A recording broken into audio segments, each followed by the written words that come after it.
the Cardcaptor Wizard of Hogwarts. This video is purely for entertainment and does not infringe on copyrights or laws. The rights to the novel and image belong to the original author. We do not claim ownership. Don't like waiting and want to listen to this fanfic in full now? Subscribe to our Patreon, where you'll find the best fanfics. Chapter 101, You Should Eat Ice Cream During Divination Class. My tarot cards tell me that I just need to wait for the right time. A sudden voice attracted Adam's attention. He turned around and saw an acquaintance, Amin. Adam, long time no see. The other party smiled and greeted Adam. Amin is a Ravenclaw, full name Amin Fix, who likes to wear a pair of monocles. This name and appearance scared Adam when he first met him in astronomy class, but on second thought, if it was Amin's worldview, his brain should have been cooked long ago with the information he knew, so Adam was relieved, although it was a false alarm. Due to this coincidence, Adam's relationship with this Amin was above the average friendship line of classmates. You're playing with divination again. What do you mean by playing with divination? I'm a serious prophet, Amin said, and took out a deck of tarot cards like a magician. In a blink of an eye, he turned the tarot cards between his hands and made a few patterns, and finally spread them out in his hands. Want to draw one? It looks professional but not professional. There is a kind of beauty of professionalism in the wrong direction. Adam shrugged his shoulders and drew a card at random, the right position of Queen. Amin took a look. What about the interpretation? You didn't say what you wanted to divine before you drew it. Amin shook his head and took back the Queen. Are you playing tarot cards? Take me with you. Cologne came over when he saw the situation here. Come and draw one. Tell me what you want to divine first. Adam reminded. Well, then, divine whether I can be successfully selected as a batsman, Cologne said, and was about to draw one. Wait, I haven't shuffled the cards yet. The tarot cards in Amin's hand were shuffled in a dazzling manner. Okay, let's draw. It's the upright chariot. Amin saw the result and said with emotion, congratulations in advance, everything goes well. Cologne was obviously in a good mood after getting the good result, and turned to share with Eugene and others. Adam looked at his back and shook his head. Your skills are very good for encouraging people. What do you mean? You look down on my divination ability, huh? Do you mean that I can't even accurately predict tomorrow's weather? Amin was silent for a few seconds after hearing this, and then there was a string of difficult to understand words, such as predicting the weather is a small matter, a prophet should predict a person's fate, etc. The top floor of the North Tower was filled with a happy atmosphere. After laughing for a while, Adam looked at Amin. But I can draw the Queen 7 or 8 times out of 10. Your psychological grasp and magic skills are pretty good, shouldn't normal people think that my divination is very accurate? Well, if I hadn't found out last time that you cast a spell on that Slytherin student and made his prophecy of his way forward be blocked come true, I would have believed it. Just ask if you are accurate or not. It is indeed accurate. Amin raised his head proudly, and then looked at Adam in confusion. Don't you think my divination about Cologne is very accurate? Adam raised his eyebrows. What do you mean? He is your roommate, and you have such a good relationship. I asked before he passed the test. He performed well in the test, at least not that bad. I believe those Hufflepuffs will be willing to give you this face. Then you probably think too much about Hufflepuffs. No, you think too much about me. I don't mean that they will help Colin to get a back door for you. Amin stretched out his finger and shook it. It's that none of them are particularly outstanding or backward, and it's ambiguous to choose any one. Knowing that Colin is your roommate and good friend, you will naturally lean towards Colin. Okay, this divination is considered to be the essence of your learning. That's Amin smiled complacently and looked up, and Adam looked over. After a few seconds, the trapdoor on the ceiling was opened, and a silver ladder was lowered from the trapdoor, just hanging down to the feet of the classmate next to the ladder. As he followed the crowd, Adam looked at Amin. How did you know when Professor Trelawney put the ladder? We are not the first batch of Professor Trelawney's students. She always puts the ladder at that time. Amin winked at Adam and then climbed up the ladder first. Although Adam and Amin chatted for a while downstairs, he returned to his roommate's team during class. The space in the divination classroom was very cramped, and the curtains were drawn tightly. Incense was burning somewhere, and there was a fireplace with a fire burning near the trapdoor. Overall, the classroom was very stuffy. Adam and his friends found a small round table surrounded by cushions near the wall. It was a little color here, and the 5 of them just sat around the round table. But this table, has it never been cleaned? Bernard stretched out his fingers and rubbed the tablecloth, which felt slippery. Hey, what is this? It should be wax. Adam looked at the half-burned candles on the table. There was no candlestick underneath, and the melted wax condensed into a lump at the contact between the bottom of the candle and the tablecloth. I suspect this place is not cleaned at all. Uther looked around and saw tea sets of various patterns placed on the table, steps, floor, and shelves.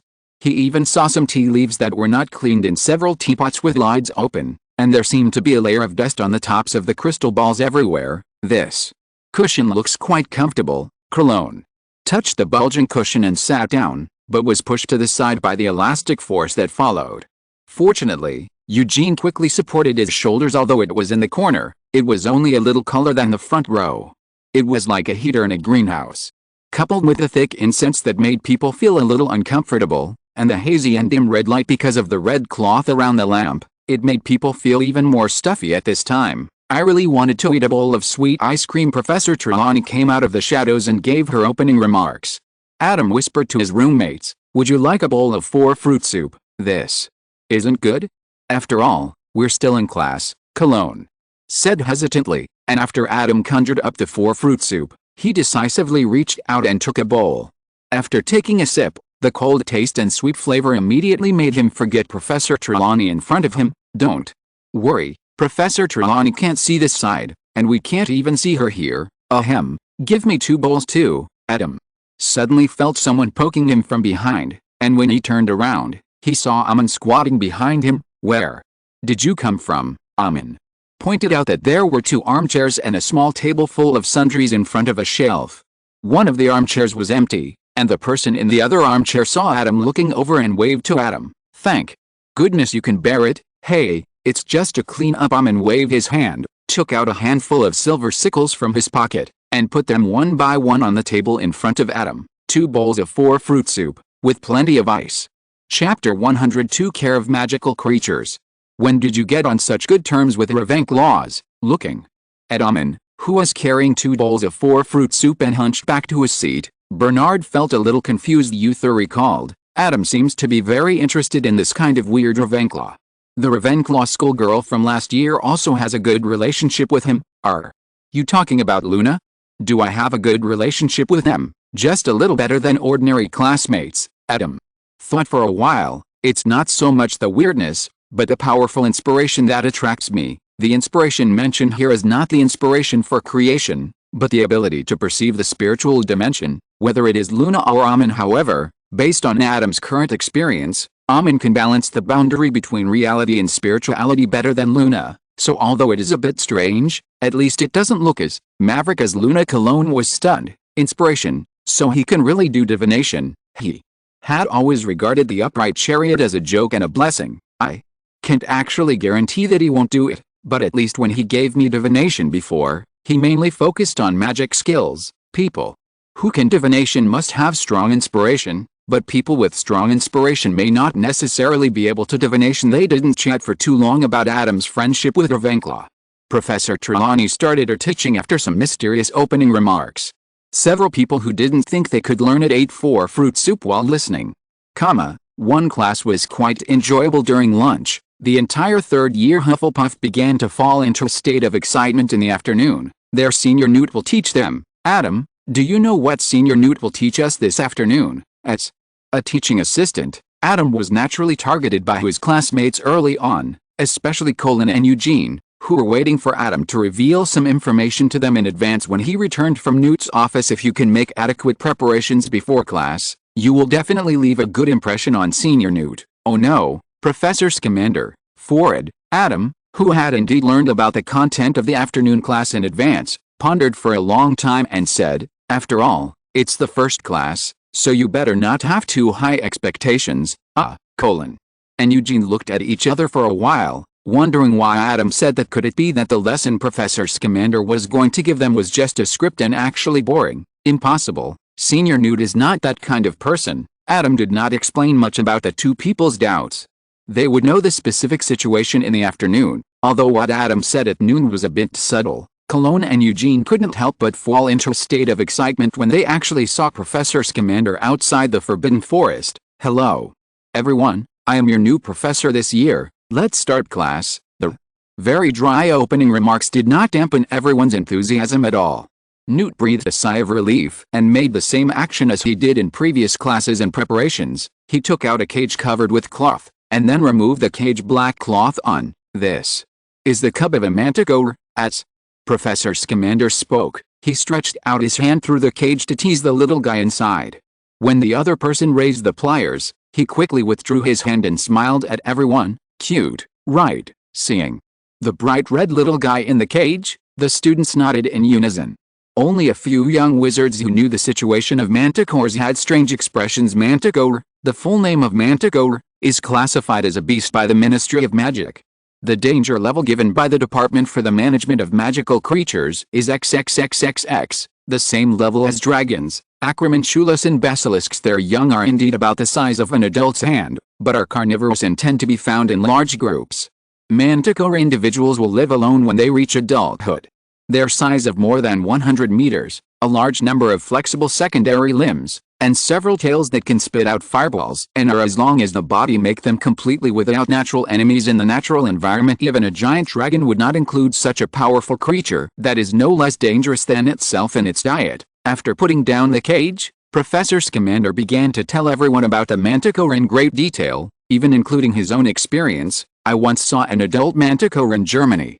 My family and I almost died at that time. Thanks to some special means, we escaped." He took a piece of raw meat from Adam's hand and put it outside the cage. The little manticore stretched out its pincers very quickly and pinched the meat in, and then quickly tore the piece of meat into strips with its mouth parts.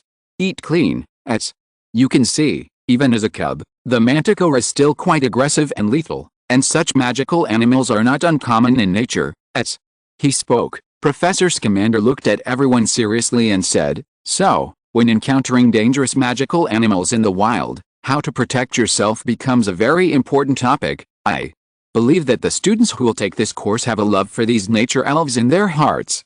Maybe you think that the protection of magical animals class should learn how to take care of magical animals, but as a magical animal expert, Professor Scamander couldn't help but blush at such a self-proclaimed statement, but he continued, "I must warn you that the premise of protecting magical animals is that you must be able to protect yourself at the same time.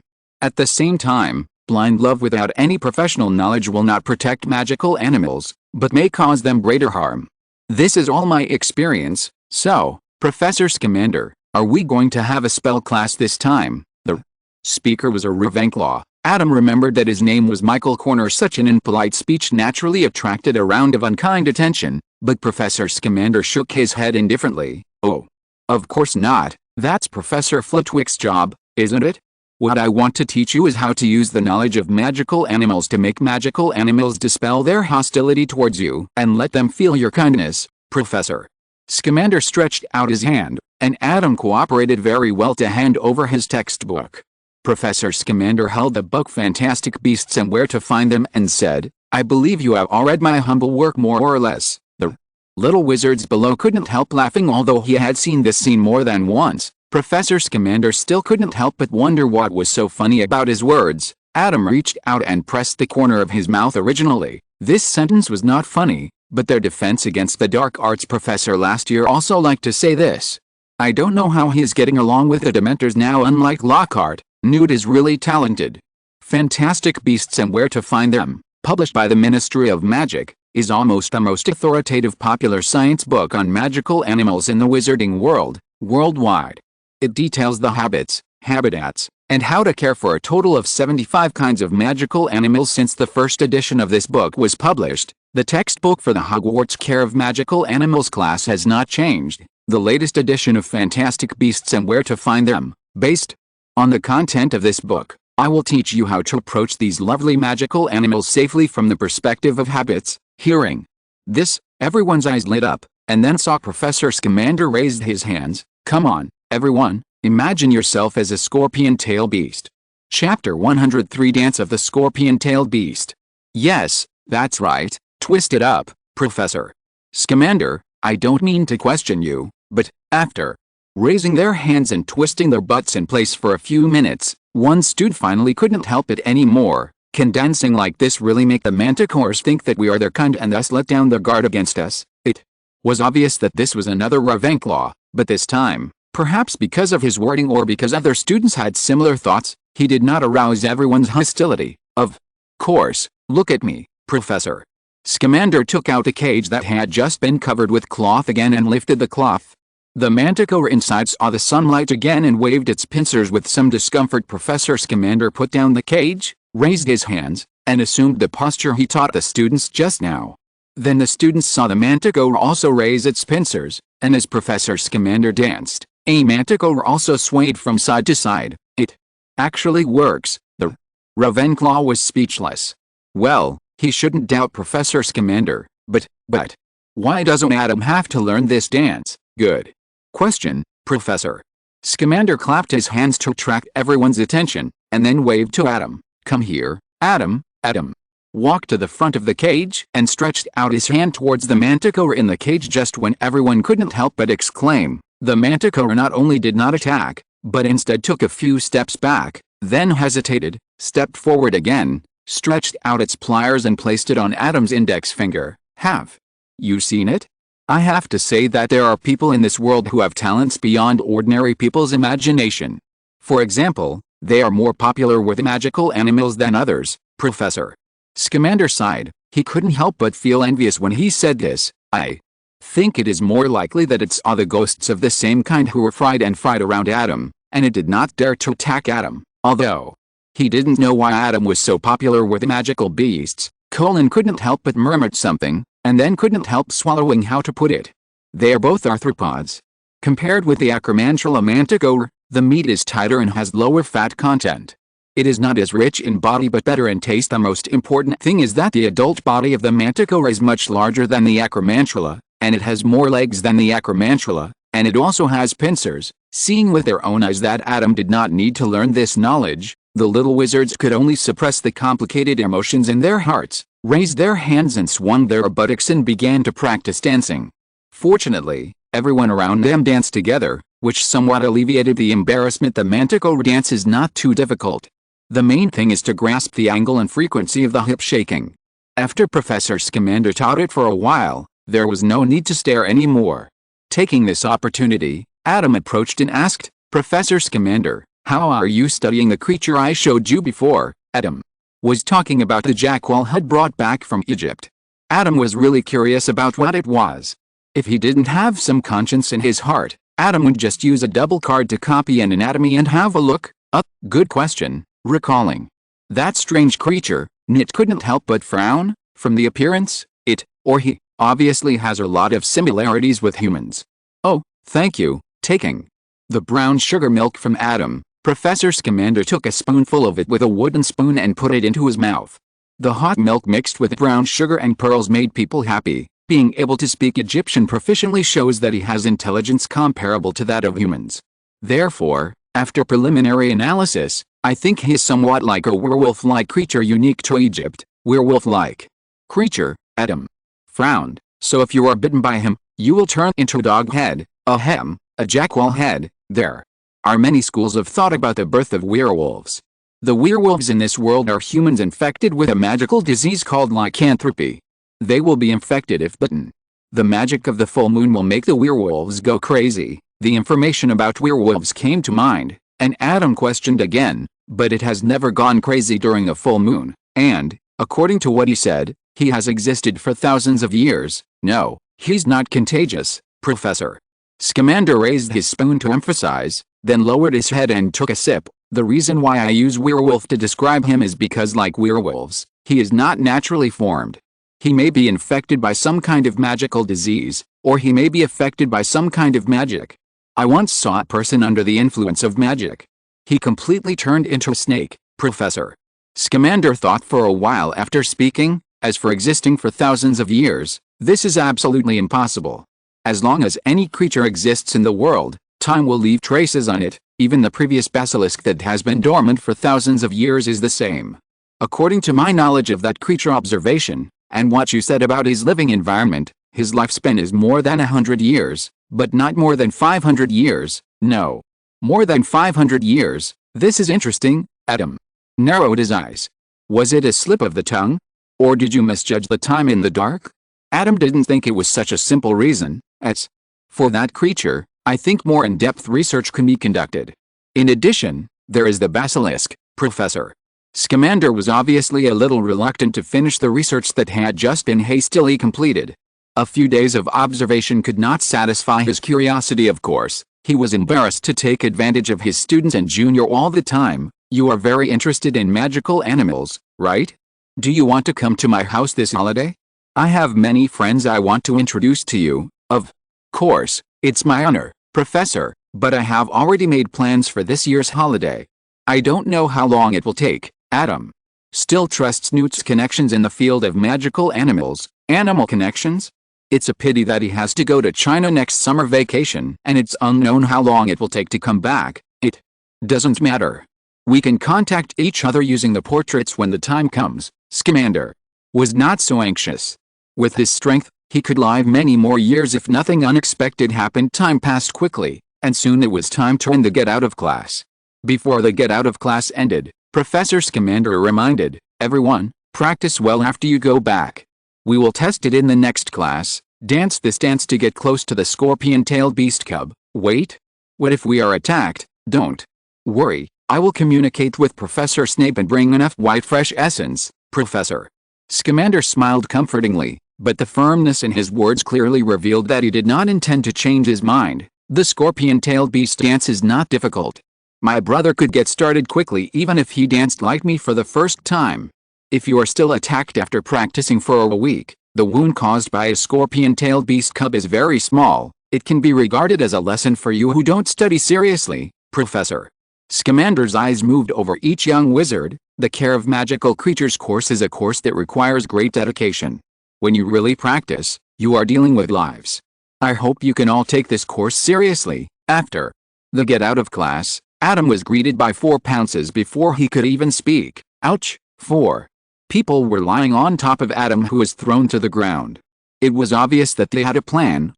You cheated. Cologne was on top because he was small, and he shouted angrily, I don't care.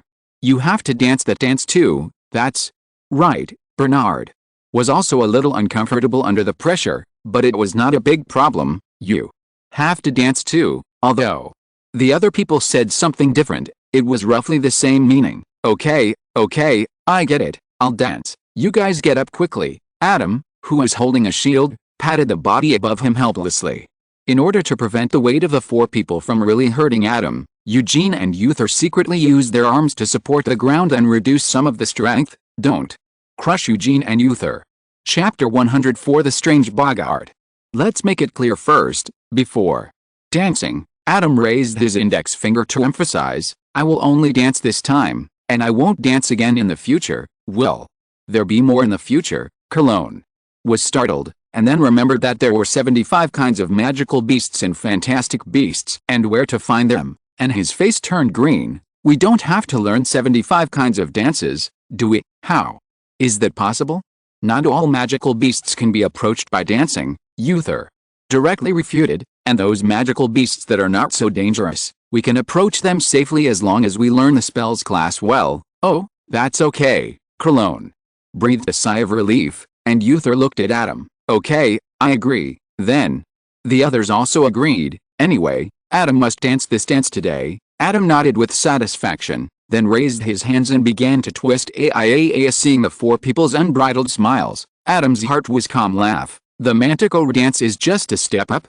Next time you learn the courtship dance of the Erumpent, I will film it for you. Back in the common room, everyone was about to share the weird knowledge they learned in class, but found that the common room was already very lively. Professor Lupin had just taught them a class, and in the class he found a boggart for them to deal with naturally. Everyone saw what each other feared. Ho ha ho ha.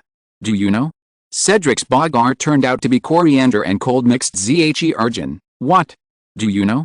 That smell is really terrible. Cedric had no shame on his face, and blushed and retorted, it's much better than your durian dumplings, right?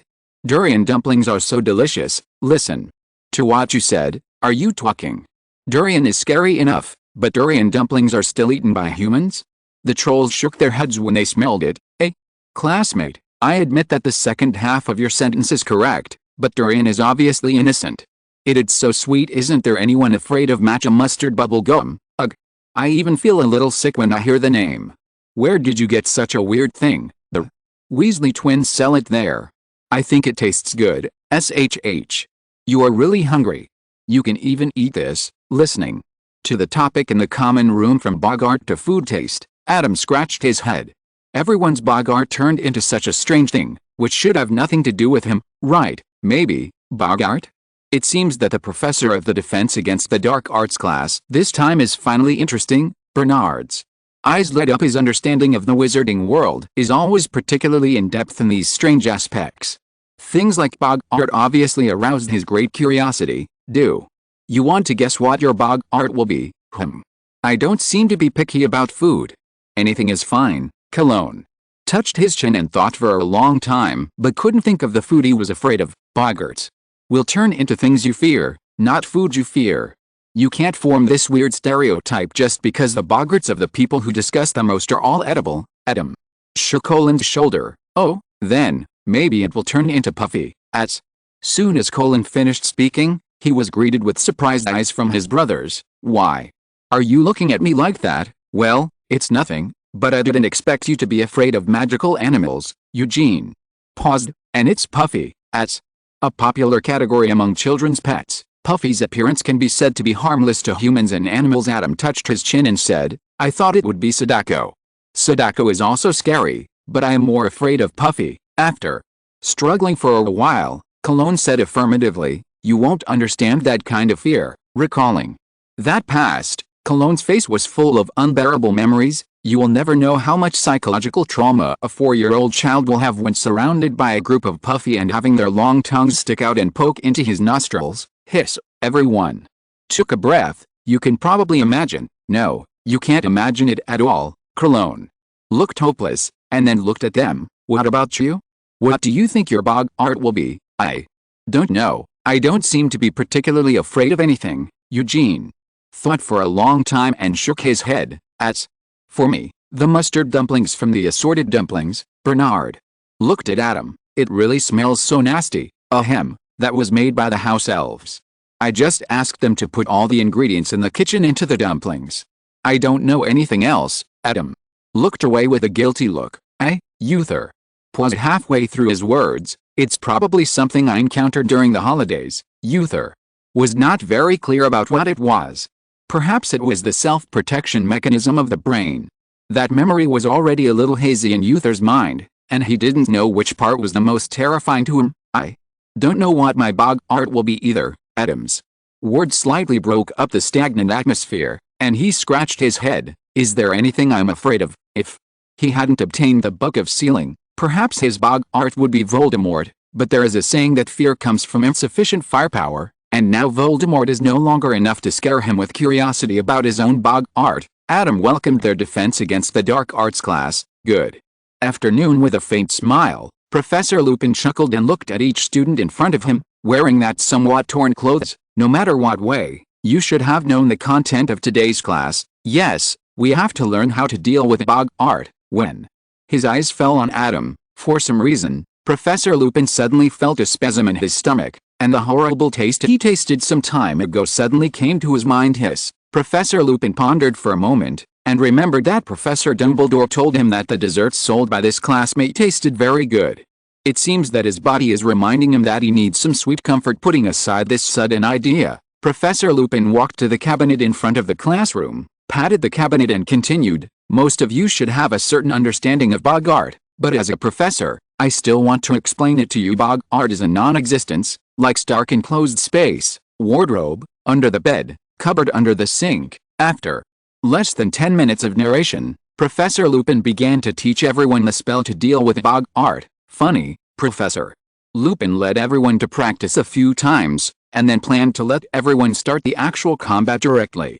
This spell is not difficult, but the difficult part is that you can still cast this spell when facing Bogart. Remember, what can really make Bogart completely finished his laughter.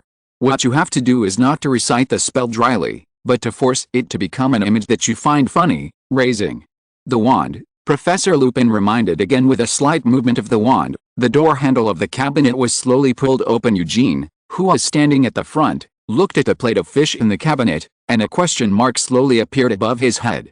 Chapter 105 Adam and number 039, S. Bogart. Fish? Is Eugene afraid of fish? Are you kidding me? Colin, who was behind Eugene, couldn't help but exclaimed, could this Bogart change too many forms yesterday and be broken today, etc. After a while, the smell of the fish wafted out, and when he smelled the subtle smell of fishy and sour smell, Bernard's expression behind cologne also became subtle. This smell is, gradually, more and more people smelled that smell, and their expressions were exactly the same. This smell is, West Lake vinegar fish, Znam and the unanimous exclamations. Eugene's voice was the most gritty. Eugene could swear that it was the most devilish tasting fish dish from China that he had ever tasted. As soon as he took a bite, he felt as if the fish on the plate suddenly jumped up and slapped you a dozen times. There was also an inexplicable sense of familiarity, that the fish should be stuck in a boxy flatbread plate, not lying on a ceramic plate. Just by smelling the smell, Eugene couldn't help but turn pale and felt like he was about to vomit. But fortunately, he still remembered what he was doing and quickly raised his wand. Funny, the plate of Westlake vinegar fish suddenly turned into grilled fish with full color, flavor and fragrance, exuding a fragrance that made the whole classroom take a sip of saliva. Adam, shall we have grilled fish tonight? Good, eh?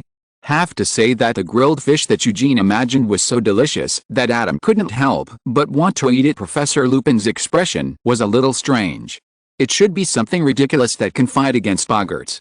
A plate of grilled fish is so squeaky. Is it worth being happy? Good job. Next one, Colin stepped forward, and unsurprisingly, the Bogart transformed into a swarm of velvet. Funny, the rushes that were about to pounce turned into inflated balloons, and then exploded, leaving fragments of balloons on the ground. Next was Bernard. When he stepped forward, Bogart turned into a beauty in a suit. The other person crossed his arms on his chest and gave Bernard a cold look. Follow your father and go away. All these years of hypocrisy and subterfuge are just my plan to make him clean up and leave the house. Funny, Bernard's face was extremely ugly. He was stunned for a moment before he remembered to pull out his wand and quickly turned the Bogart into a balloon clown that was swaying in place. Professor Lupin gave him a complicated look. Are the things in children's minds these days so complicated? Good job. Next one, when Bernard turned around and walked towards the back of the classroom, both Uther and Adam reached out and touched the back of his hand hanging by his side. Bernard turned his face slightly and nodded towards them. Without enough time to think about Bernard's Bogart, Uther took a deep breath and stepped forward. A moment later, the inflatable clown ignited a raging fire in a burst of distortion. What Uther is afraid of is actually fire. The students looked at the flames in confusion and found that in the raging fire, 3 figures tied to the metal frame slowly emerged. They were Uther, Adam, and an adult male whom no one knew. What was especially surprising was that there was a big hole in Uther's chest and the flesh under his clothes, and there was a scarab lying inside. Many students couldn't help but take a step back when they saw this somewhat horrifying scene. Seeing his Bogart, Uther's face paled slightly at first.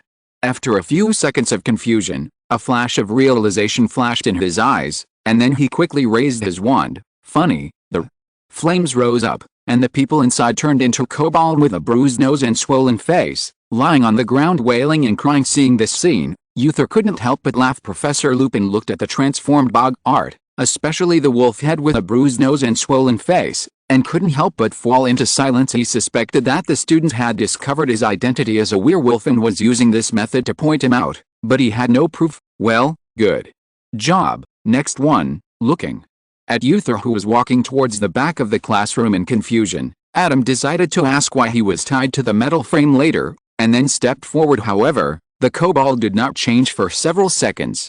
Just when Professor Lupin couldn't help but start to doubt his life, he suddenly remembered that he had forgotten to turn off his shield. Originally both non-existences, Bogart's ability should be able to pass through shield protection like Dementors, but later Adam made a patch. Good news, after this time, Adam felt that his shield should be able to block the influence of the Dementors. Out of curiosity about his Bogart, Adam turned off his shield, and then looked at the Bogart expectantly. Under Adam's gaze, the Bogart finally began to change. The disemboweled Uther was lying on the ground, much the same as the Uther Bogtari just now.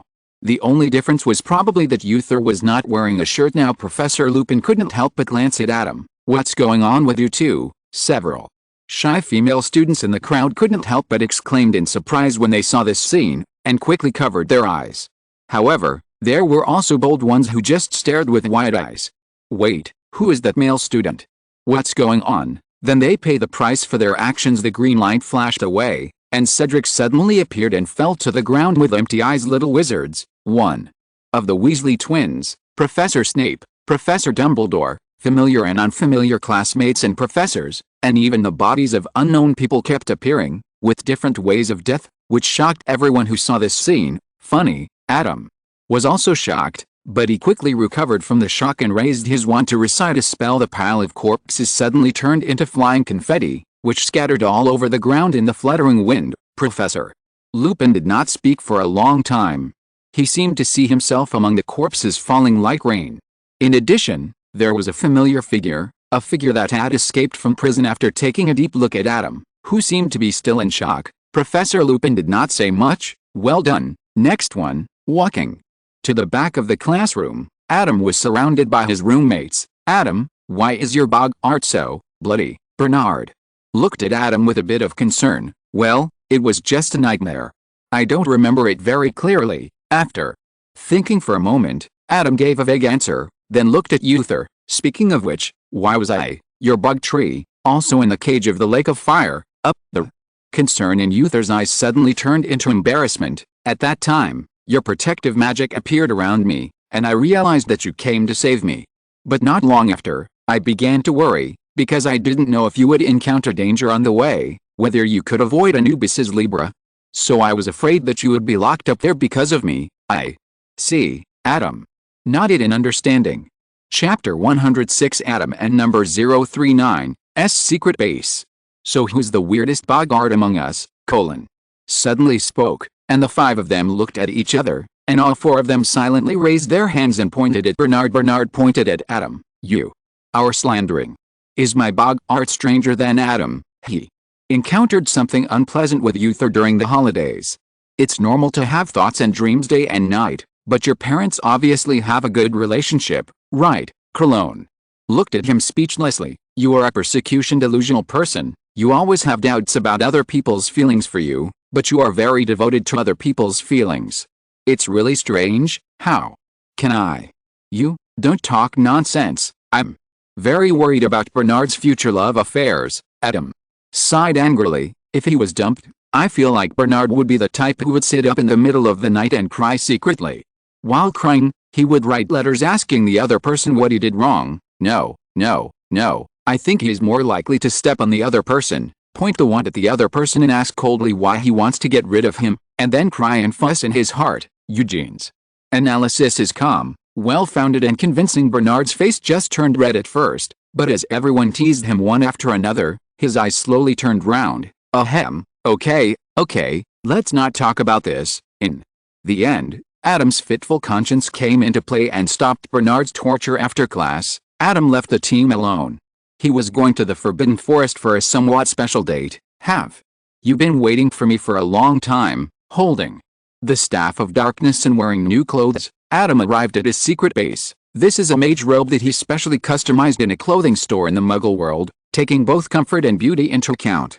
It looks roughly the same as Elio's mage robe. It even has a matching hat guarded by magical plants such as the Whomping Willow, Poisonous Tentacles, and Devil's Net. Among the thick shrubs, 4 unicorns gathered here. When they saw Adam arriving, they stepped forward with joyful steps and surrounded him. Turned around a few times. "Long time no see. I miss you too." To be precise, they haven't seen each other for a holiday, but looking at the surrounding situation, the unicorn family has protected this secret base very well during this holiday. Adam took out a few glass bottles and put them on the shelf made of branches, and then opened his hands towards the unicorns. The unicorns rubbed against Adam in a friendly manner, and the smallest unicorn among them was obviously more. He was anxious and didn't act coquettishly for long before he reached over and bit Adam's sleeve, pulling it toward the bushes in front of him. I know, don't worry." Reaching out and stroking the other person's soft, shiny hair like silver threads, Adam waved the Staff of Darkness, and a complex magic circle lit up under his feet. The bushes became full of fruits in the blink of an eye. Blueberries, strawberries, red currants, raspberries, the berries were all sweet and juicy, tempting the animals. The unicorns stamped their hooves excitedly and plunged their heads into them. A feast begins in the bushes. He also picked a blueberry and put it into his mouth. The refreshing and sweet taste spread between his lips and teeth, making Adam curl up his lips in a good mood. Sure enough, you still need to use the magic of tree cards to conjure fruits and vegetables. Although Ganpei can also create sweet fruits, it may be due to psychological factors. The freshness and naturalness of freshly picked fruits are difficult to replicate. The rod of darkness struck the earth, and countless fruits were produced on trees, shrubs, and vines regardless of the restrictions of seasons and climate. At this time, a breeze happened to blow by, bringing with it waves that were intoxicating fruity aroma: apples and pears, watermelons and pomegranates, mangoes and grapes, cherry custard apples, longan and lychees. When dozens of fruits are picked and presented to you at the right moment, no one can refuse. If so, what about the seedless, peeled and cut for plate version? I played with the unicorns in the Forbidden Forest for a while, then went to chat with the hippogriffs introduced by the unicorns, and then played with the moon-crazy beasts for a while. I don't know. During his time in the Forbidden Forest, Adam had accumulated a lot of animal veins. It wasn't until the sun went down that Adam, who simply had a dinner of 3 meats, 2 vegetables, 1 soup and various fruits, returned to the kitchen carrying a huge amount of fruit in his satchel. A removal spell took away the core and peel, and then several Shen Feng Wuan cut the fruit into small pieces suitable for the mouth, put them together layer by layer, and used a 12-layer glass plate connected in the center to prevent odor transfer, and then decorate with some jelly, chocolate and small cakes, and a supremely luxurious fruit tower is completed after the dishes were arranged. Adam became the center of attention the moment he stepped into the Hufflepuff common room. The nearly 2-meter-high fruit tower floating mainly behind Adam is really eye-catching, and I don't know if it's because of the glass container, but the entire fruit tower seems to be glowing under the light. Adam. Several Hufflepuffs who were chatting walked up to Adam with somewhat erratic steps. They looked at the fruit tower and couldn't help but swallowed. Is the one behind you a new product? No.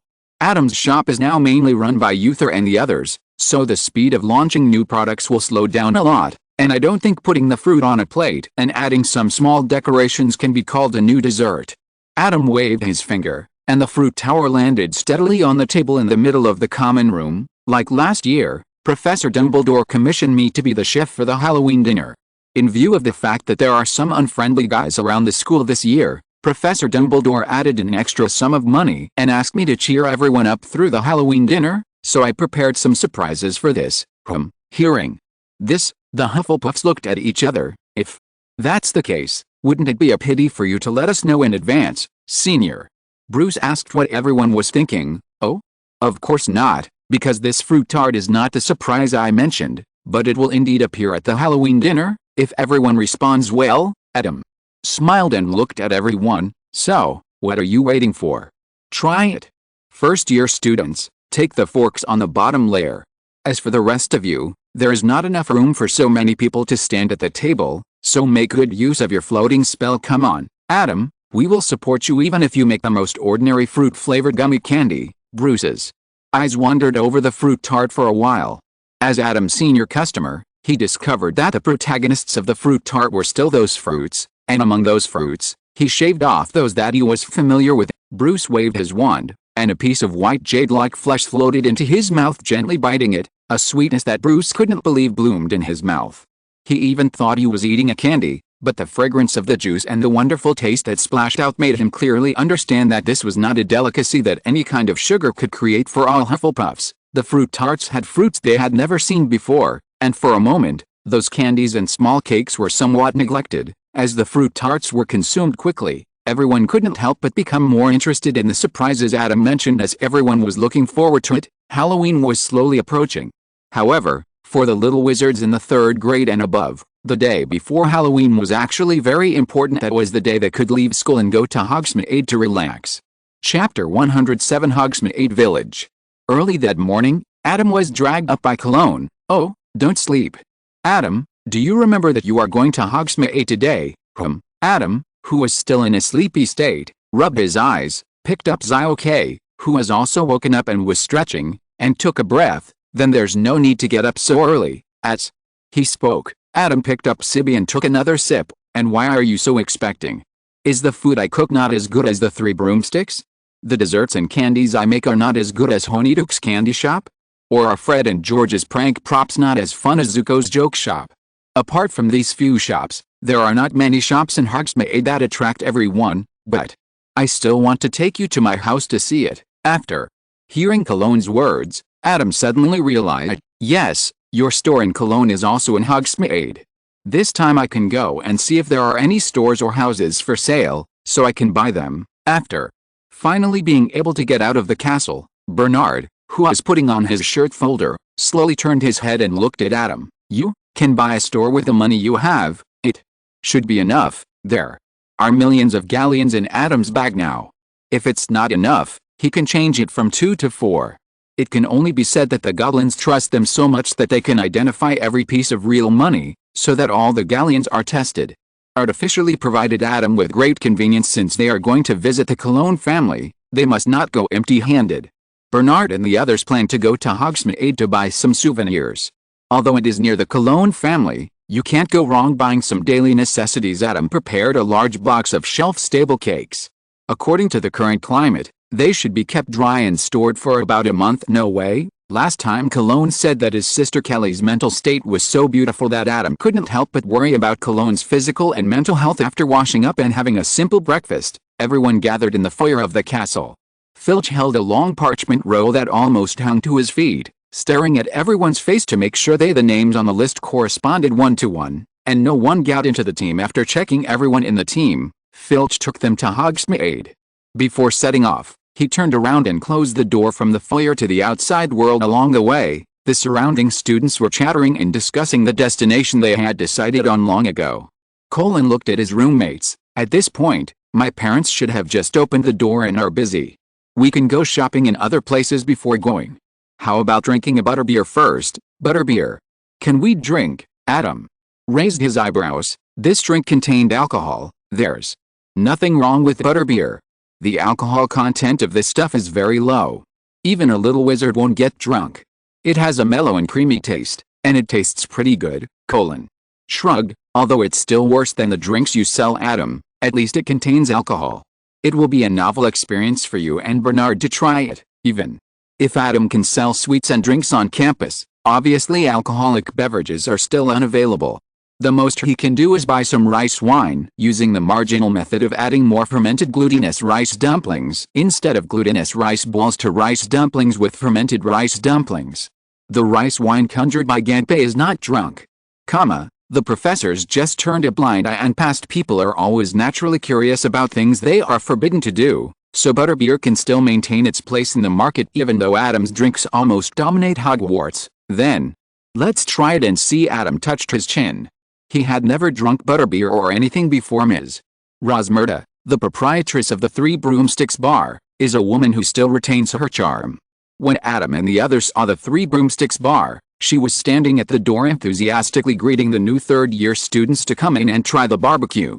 The set meal comes with a glass of butterbeer. I heard before that the income of store owners with food-related businesses in Hogsmeade Village has dropped sharply because of you, Adam.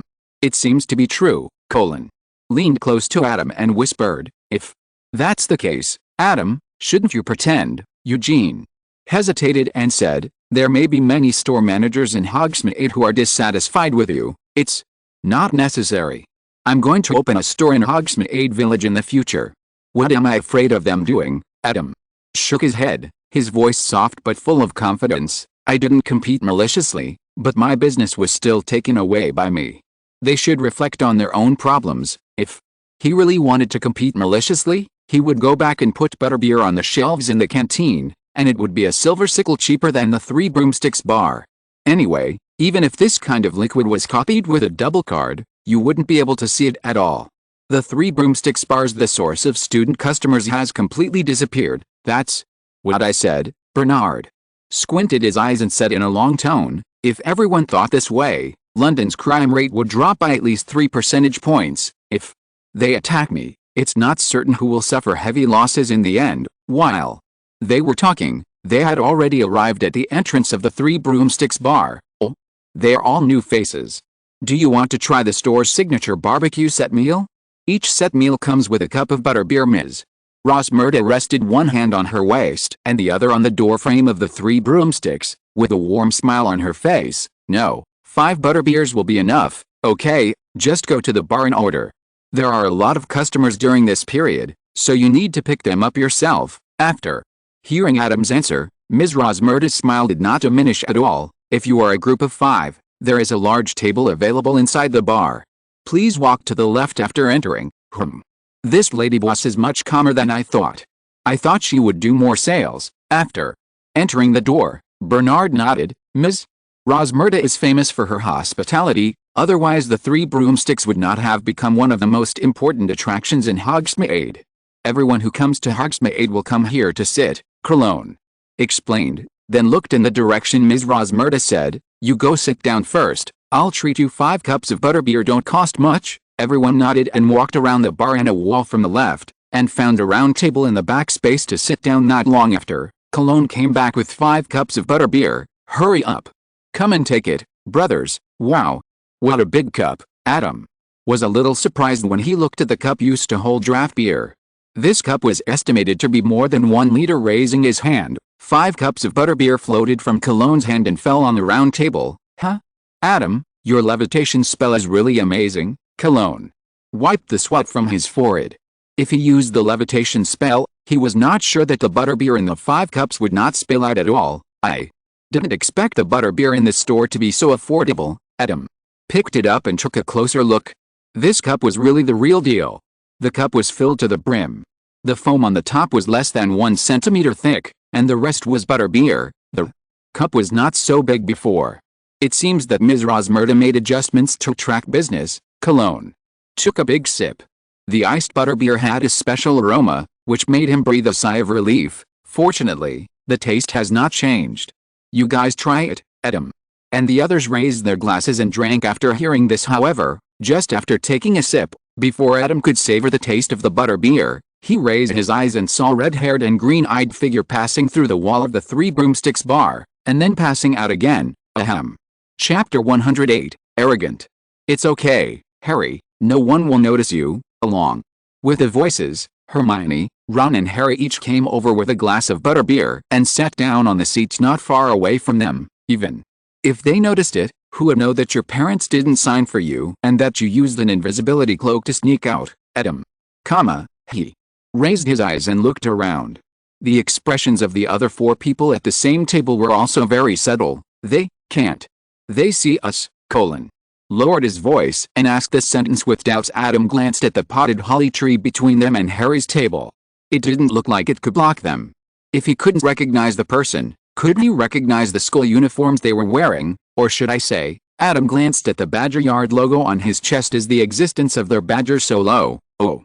Thank you for being willing to have a drink with me, Harry sighed suddenly. Professor Trelawney's prediction really put me under a lot of pressure. Are you still thinking about that prophecy? Hermione's voice suddenly rose an octave. I told you, she's just a liar. Oh, come on, Harry, don't listen to her. She doesn't care what anyone else thinks. Ron interrupted Hermione somewhat rudely. The conversation at the next table was so lively and arrogant that Adam didn't know whether to continue chatting for a moment, and at the same time he couldn't help but become a little curious about what they were talking about. After all, gossip is human nature. With discomfort in his heart, Adam took a sip of butterbeer and pricked up his ears with peace of mind. Actually, before school starts, Harry hesitated and told his aunt about leaving the Dursleys' house. What? Hermione exclaimed, and then asked Harry in a low voice that Adam and the others could still hear clearly. The Ministry of Magic didn't imprison you in Azkaban. You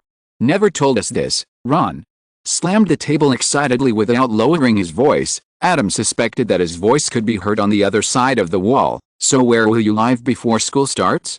Why don't you come to us? Well, I live in the Leaky Cauldron, but that's not the point. Harry skipped the topic a little stiffly. The point is that when I just left the Dursleys' house, I really saw a big black dog at that intersection. So, what? Hermione had a hard time understanding. There are countless black dogs in London. If Professor Trelawney says your bad omen is a trash can, a street lamp, or something else, no, I looked at the black dog at that time.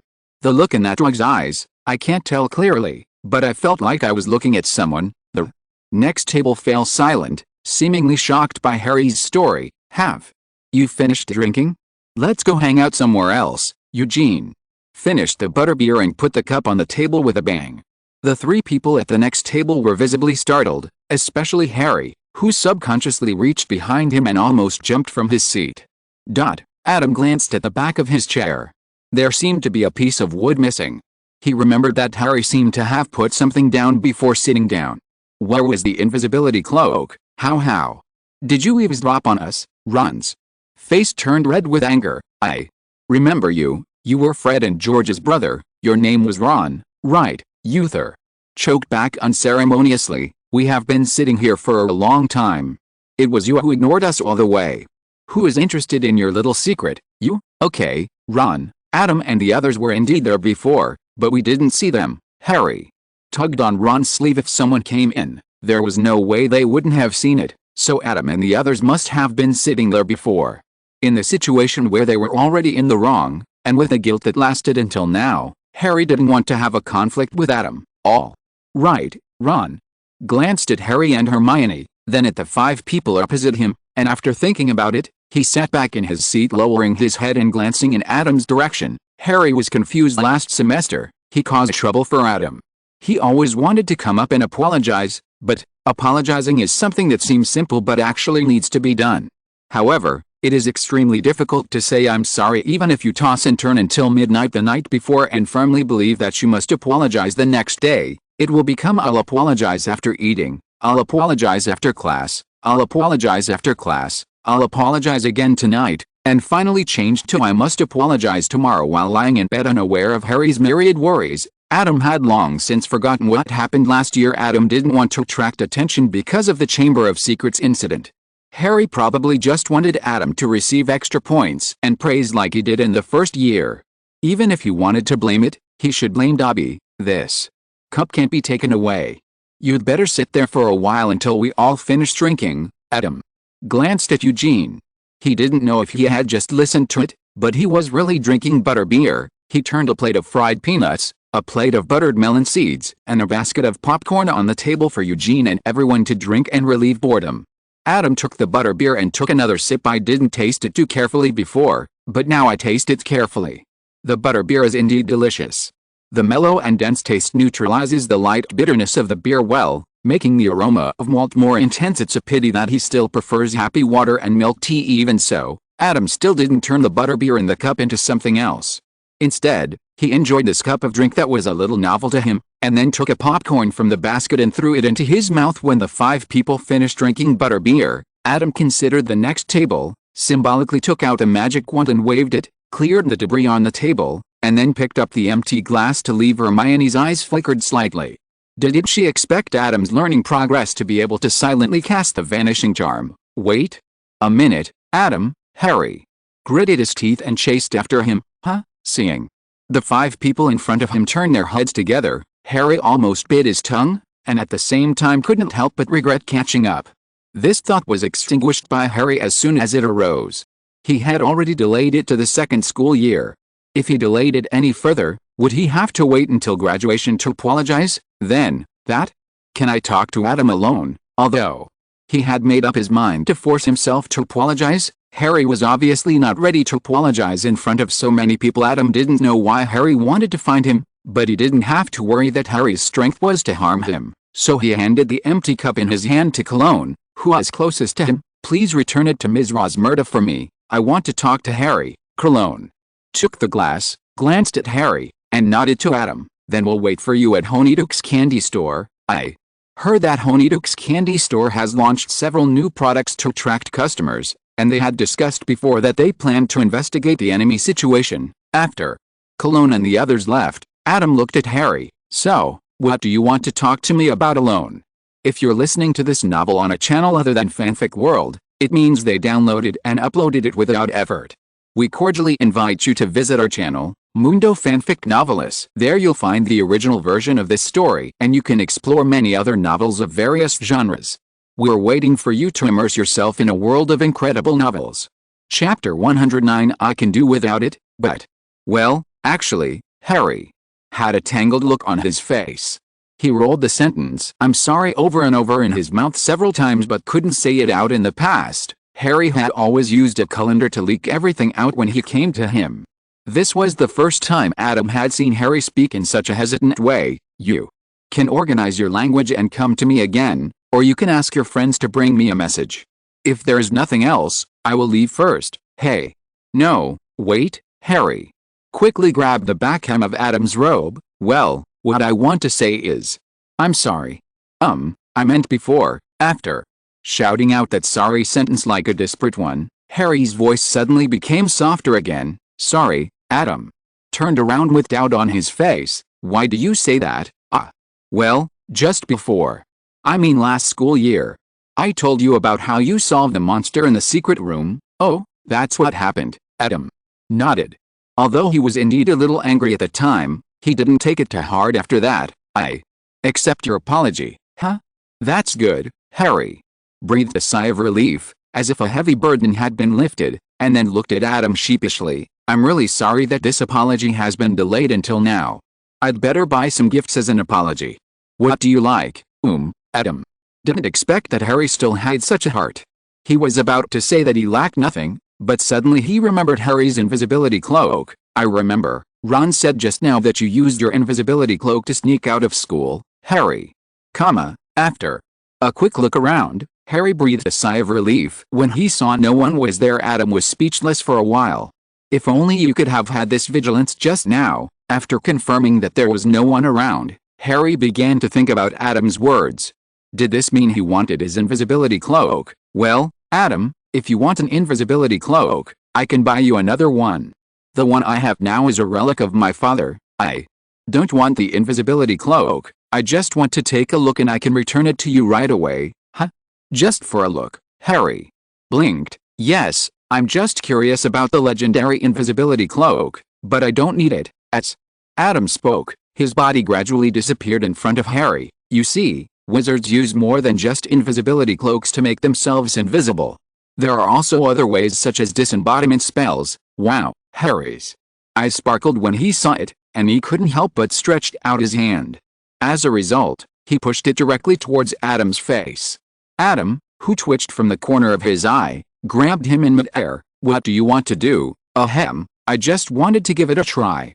I didn't expect that I could be so perfectly invisible just by relying on my own strength." Harry rubbed his hands with regret. "I'm going to get the invisibility cloak and show it to you." A minute later, Adam got the invisibility cloak as he wished. This invisibility cloak is very light and feels like a layer of flowing mist.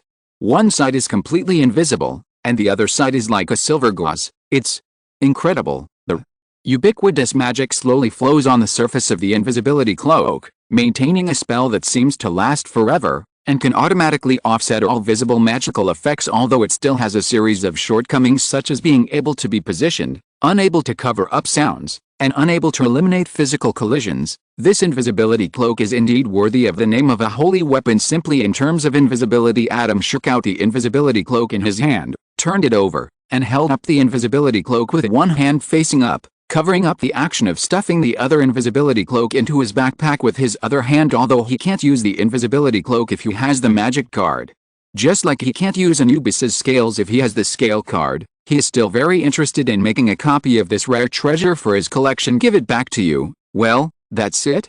You can definitely look at it more." "No, it's enough to see it with your own eyes. It doesn't matter if you see it more or less." After putting the invisibility cloak away, Harry looked at Adam walking away and silently decided to buy an invisibility cloak and give it to Adam. Honeyduck's candy store is not far from the Three Broomsticks bar. After Adam opened the store door, he saw Cologne and the others at a glance. Apart from the four of them gathered together, there were only a few scattered people in the store. There were 7 or 8 people there, and when Adam entered the store, there were 2 little Gryffindor wizards walking out. Seeing Adam, their somewhat disappointed eyes suddenly lit up. "Adam? I didn't expect you to come to the store. Let me take a look at the legendary new product. How does it taste?" "Oh, don't mention it." One of them rolled his eyes. "Old wine in new bottles. It's said to be a new product, but it's actually just a taste of the old wine." The Selling points of the candies in Honeydukes Candy Shop are not only the sweetness of candies, but also some novel magical effects, such as ice cream balls that can float off the ground when sucked, and black peppercorns that can make people spit fire from their noses. Naughty boys, etc. These are beyond comparison with Adam's desserts. Despite this, the sales of Honeydukes Candy Store were still extremely depressed by Adam. After all, no matter how interesting the effect of candy is, it will be nothing new after trying it a few times. If you really like to play, why not buy a toy? And who is a good person who spends his free time breathing fire out of his nostrils every day? But Adam's desserts are not only delicious, they are delicious. They return to the essence of desserts, and there are many types. Except for a few products that challenge the limits of wizard taste, there are hundreds or thousands of other types. If you eat one kind a day, you will be able to eat it for a whole school year. Can taste them all. Originally, there was no choice, but now there is a choice. Of course, which one you buy depends on the key points. The key point of candy is, of course, taste. It is a pity and reality that even Professor Dumbledore, a senior customer of Honeydukes Candy Shop, will not stand by them. At this point it can be said that the only remaining customers of Honeydukes Candy Shop in Hogwarts are because of the only advantage they have over Adam's products, the fun effect, but the new product actually just has a different flavor. Are you kidding me? If it were for the taste, who among the current Hogwarts students would come to Honeydukes Candy Shop? In this way, it is not difficult to imagine the current situation where the family here is so neglected. That's it. Adam nodded. It seemed that the Gizhou was at his wit's end. You Adam turned his head and saw that the speaker was a fat, bald man, who was looking at him and walking towards him. The two little wizards were startled and ran away quickly. Before leaving, they did not forget to remind Adam, he is Ambrosio Froom, the manager of Honeydukes Candy Shop. With a raised brow, Adam looked at Ambrosio and nodded. Yes, I am Adam. There are actually not many people named Adam, but they all know who they are talking about. I heard you're selling candies too. Ambrosio spoke in a rough voice, walked up to Adam, and then turned to look at his shelves. What do you think of the taste of the candies in my store? To be honest, it tastes good. Adam glanced around and saw several familiar candies. I really like your coconut sorbet. After hearing this, Ambrosio reached for a box of coconut sorbet and handed it to Adam. For you. Adam was stunned for a few seconds while holding the box of coconut sorbet. Oh, do we still want to go up and help? Bernard silently put the half-drawn wand back into his inner pocket and asked Uther beside him in a low voice. Well, let's take a look. Uther narrowed his eyes at Ambrosio and replied in a low voice. Chapter 110. I want them all. When they saw Ambrosio, Bernard and the others were already ready to attack. If the other party planned to take action, there would be 4 curses coming from behind, but in the end, Ambrosio was unable to deal with them directly. This is Adam looked at Ambrosio in surprise. What does this mean? Be polite first and then fight. Honeydukes Candy Store will be closing soon. Ambrosio did not answer Adam's question, but said this sentence with some loneliness. Adam didn't say anything, but waited silently for the other party's next words.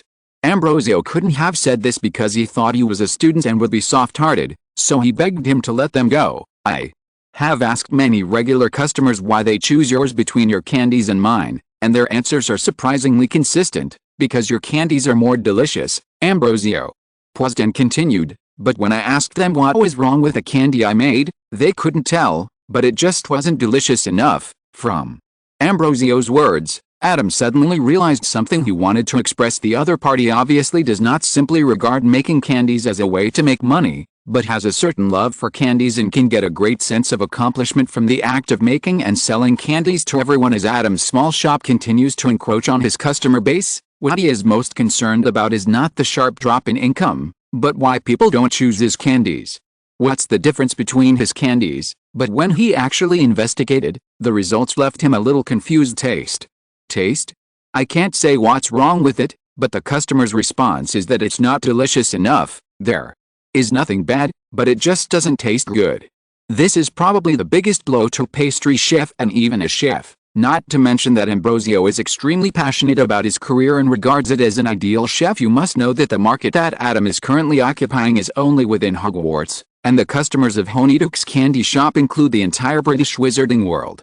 The impact Adam has caused is not even a physical injury to Honeyduke's candy shop. But the other party still made the decision to close the door. Obviously, his ideals were severely hit, so much so that he even had to give up his career for it. Adam took another look at Ambrosio.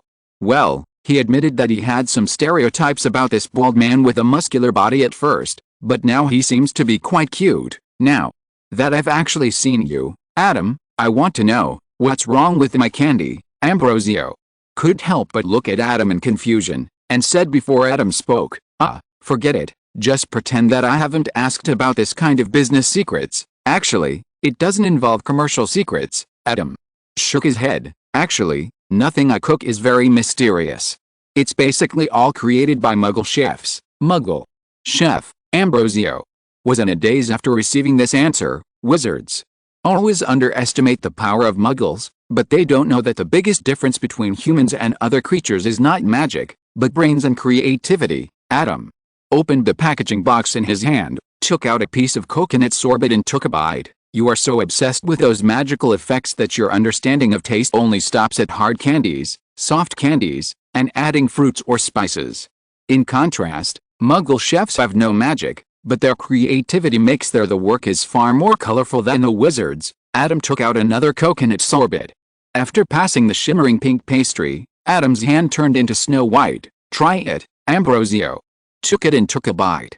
He couldn't help but froze on the spot, eyes blank. The crispy roasted coconut on the outside, the soft glutinous rice in the middle, and the cold coconut-flavored ice cream filling bring a rich texture.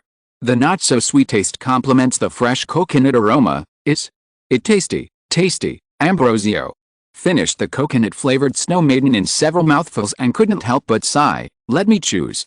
I also like the candies you make better. It turns out that for so many years, I have been taking the wrong path. It can't be wrong.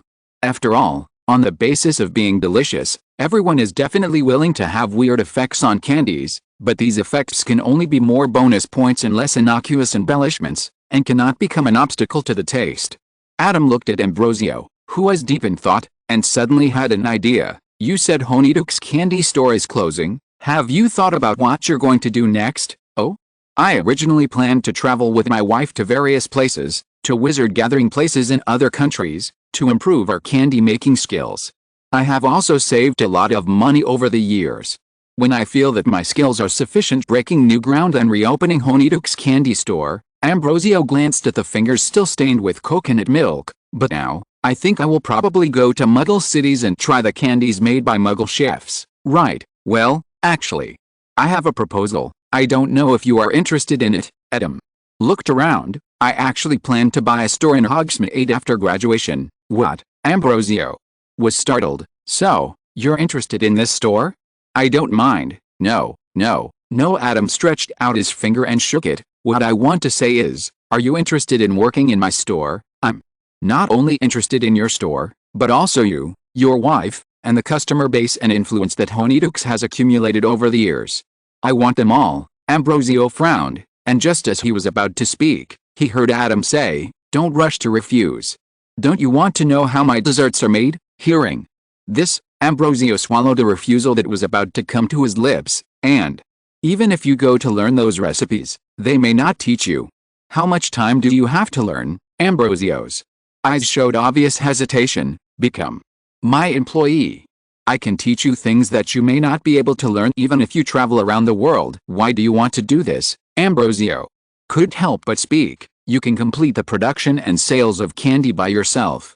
There is no need to recruit us. Defeated opponents. Adam raised his mouth slightly. Don't worry if you have any questions. Adam's mother in his previous life once said, customers who ask questions are the ones who really intend to spend money. Those who say to everything you say are just looking around. So Adam's talent in business can be regarded as a family tradition. X2, I don't think we are in direct competition, Mr. Froome. After all, our goal is to make customers feel happy and happy. Adam smiled and stretched out his hand to Ambrosio, silently strengthening the effect of the love card, the aura of intelligence reduction. No, the great trick. Start.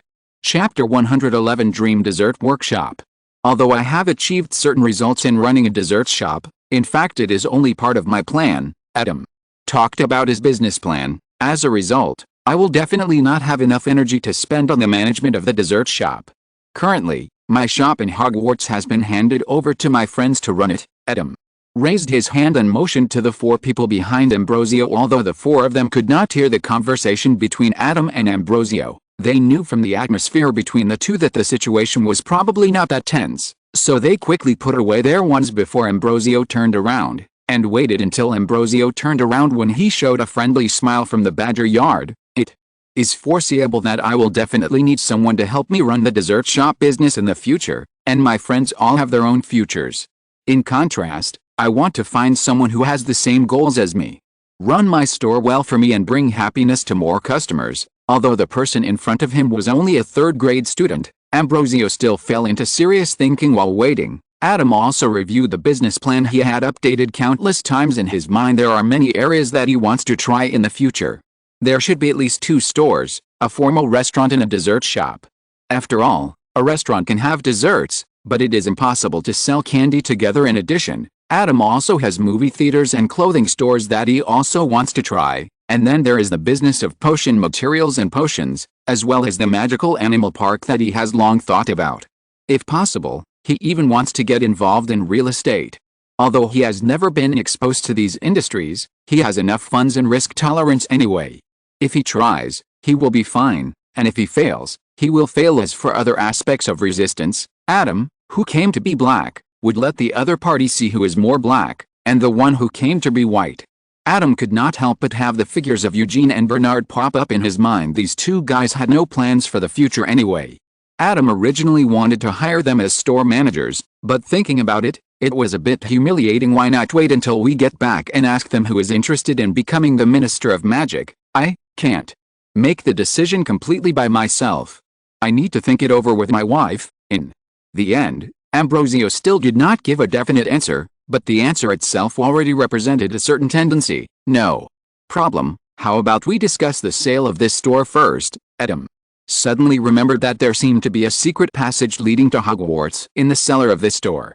Buying it would be a great deal. No problem, Ambrosio agreed to this matter very happily. After all, the sale of the store had been planned in the first place. Selling to Adam was more cost-effective than selling to Gringotts or handing it over to other intermediaries and letting the other party take a commission. As a prosperous shop, Honeydukes Candy Shop has an excellent location. The store is very large and has a huge cellar that can be used as a warehouse. The original price was 2 million galleons.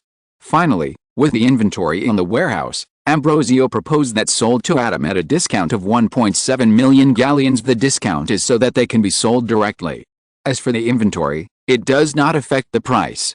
The main reason is that Ambrosio does not think Adam will need those candies. The two completed the handover in the cellar on the spot, and Ambrosio had a wonderful expression when he saw Adam taking out a full 1.7 million galleons from his satchel. I'm not used to keeping things in Gringotts. Sorry, Adam showed his hands, and even Nico Flamel's collection had been moved to the safe house that had been expanded by the wheel cards.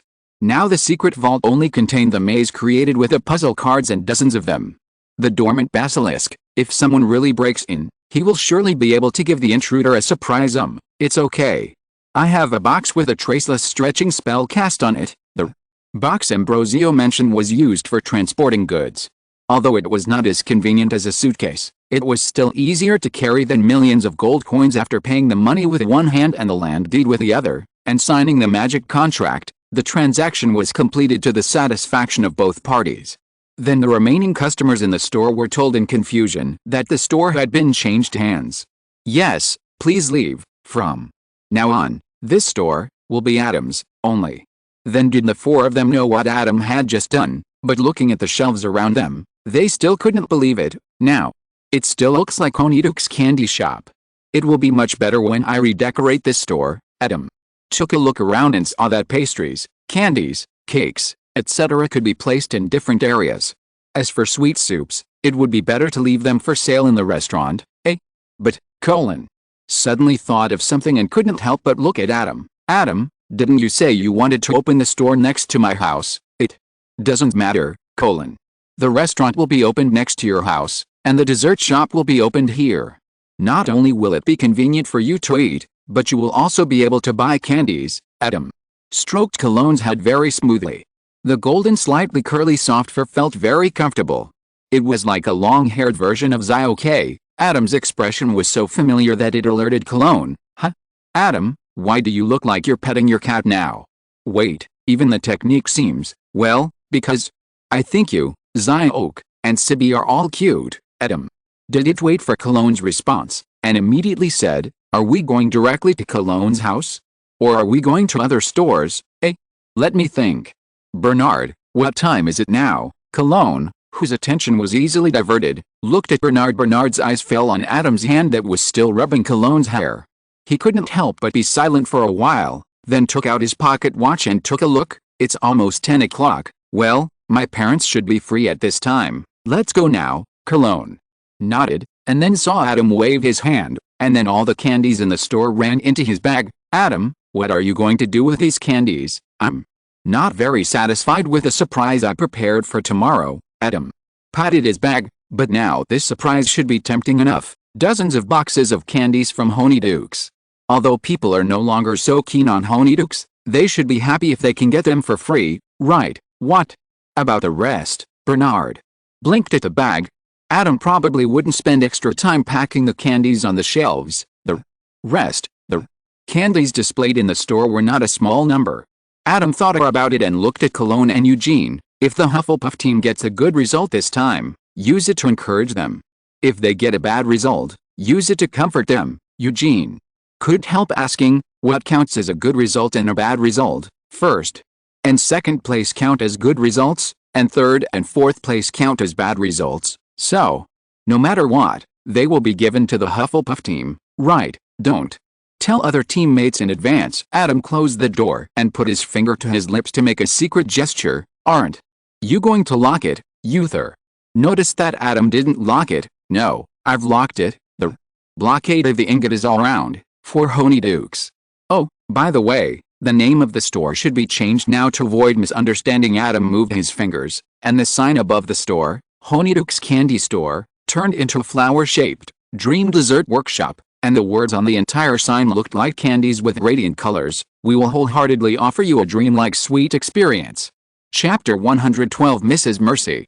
Dream Sweets Workshop. Why does the name sound similar to the Weasley twins' wizard wheezes? Bernard couldn't help but said, it doesn't matter at all, it's all our own business anyway. Adam waved his hand nonchalantly, but this sign is very beautiful. I can't help but drool just looking at it. Uther is still very supportive. I guarantee you'll be drooling even more when the store is decorated. Oh, Uther's eyes lit up. Are you going to decorate the store with desserts? Well, that's a good idea, but I still chose to decorate the store as if it were made of desserts, rather than actually decorating the store with desserts. In Adam's original vision, the fantasy dessert workshop would indeed be built into a place like a candy house in a fairy tale. Biscuits, candies, bread. These can be ingredients or building materials on Adam's side. Anyway, the physical properties of the conjured sweets can be adjusted as desired. In fact, Adam had considered this idea before when preparing for the banquet. Even the utensils for serving food were replaced with food, but Fred and George said that if the table is delicious, no matter how hard it is, people will want to eat it, and it may be chewed up before the banquet is over. Adam thinks it makes sense, so he changed that. Time I made some pure chocolate tables and made them 3 times harder. Unexpectedly, the longer finder table ended up missing a corner. When checking everyone's satisfaction with the food through the remaining food, Adam looked at the missing corner and was speechless. He could only sigh that maybe someone like this one. Facts have proved that even if the edible container is not delicious, there will still be people who can't help but want to take a bite. When it officially opens to welcome guests, there will be all kinds of ingredients in the guests, and there will definitely be more mess even if Adam turns those decorations into the hardness of carbine. If someone still wants to try it, then even if he doesn't even get a piece of icing off after chewing for a long time, other customers will not be able to appreciate the candies on the shelves when they look at them. How much desire to buy? After weighing several times, Adam reluctantly gave up his original plan, but he did not give up completely. He could definitely get a larger piece of land and create a paradise composed of desserts.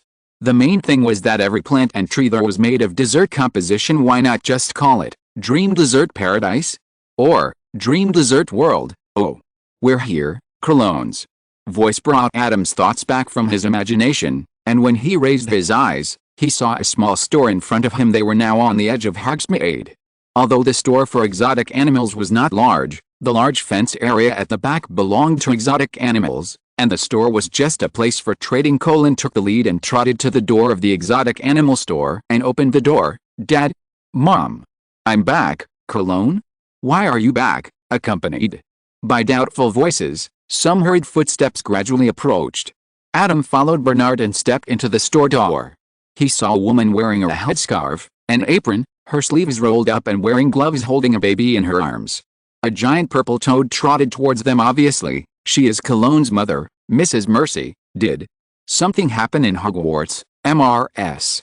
Mercy glanced around and found that not only her son was here, but also several Hufflepuff students. After some reminiscing, Mrs. Mercy, who had just finished her busy work, remembered that today is the day before Halloween. It is also the day when Hogwarts students can come to Hogsmeade Village, and she had signed it before. No way, exotic animals are an inheritance passed down from Mrs. Mercy's parents. Mrs. Mercy grew up in Hogsmeade. When she was a child, Mrs. Mercy was more lively. She didn't want to come to Hogsmeade to play. Never got interested after graduation. Even if Hogwarts students come to Hogsmeade Village, they will not come to a place like Rare Birds and Animals. The main business of Rare Birds and Animals is the large-scale trading of magical animals and magical animal byproducts.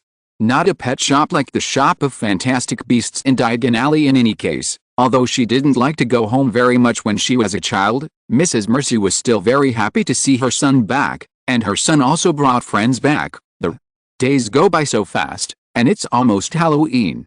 Sigh, you should have written a letter in advance, MRS.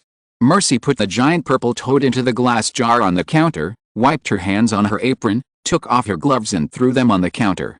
Her movements were smooth and hurried, but her tone was not lost. Excited, your father went to discuss business with someone today. Your sister is on an inspection tour in India. I am the only one at home. I have not prepared anything. What are you drinking? Sorry, there's only black tea and coffee here. It's okay, Auntie, we are ready. Leave lunch to me. Before that, Adam and the others mentioned the gifts in their hands. Where should we put these things? Hogsmeade is a gathering place for wizards. Unlike Diagon Alley, in addition to shops, there are also a large number of wizards who have settled here. Cologne's family does not live in the exotic birds and animals shop, but they also live in Hogsmeade Village. When her son came home, Mrs. Mercy simply closed the store and invited her son's classmates to her home to entertain him. Cologne, isn't it good for us to do this, MRS? Mercy glanced at the Cologne classmates lined up outside the kitchen, pulled her son and whispered, let the guests cook lunch. Why don't I do it? Although it's a little rushed, I can still serve those special dishes before you go back. It doesn't matter at all, Mom. Cologne couldn't help but tremble when he heard specialty dishes, looking up at star pie, haggis and beef pie. He could still accept it before eating Adam's dishes, but now they are no longer in his mind. Demonized. What did Adam say? There was a time when the sea was difficult to make water, except for washing, it was all clouds. Ahem. In short, he really doesn't want to eat his mother's specialty dishes anymore, and it's time to let his mother taste Adam's cooking skills. Adam's cooking skills are very good, and there is no need for anyone else to help him. By the way, he plans to open a restaurant near our store in the future. If you think it tastes good, Mom, why don't you recommend our customers to try it too? Alright, MRS. Mercy raised her eyebrows and felt what her son meant by what she said. Was it rude to let the guests cook, or was it secondary?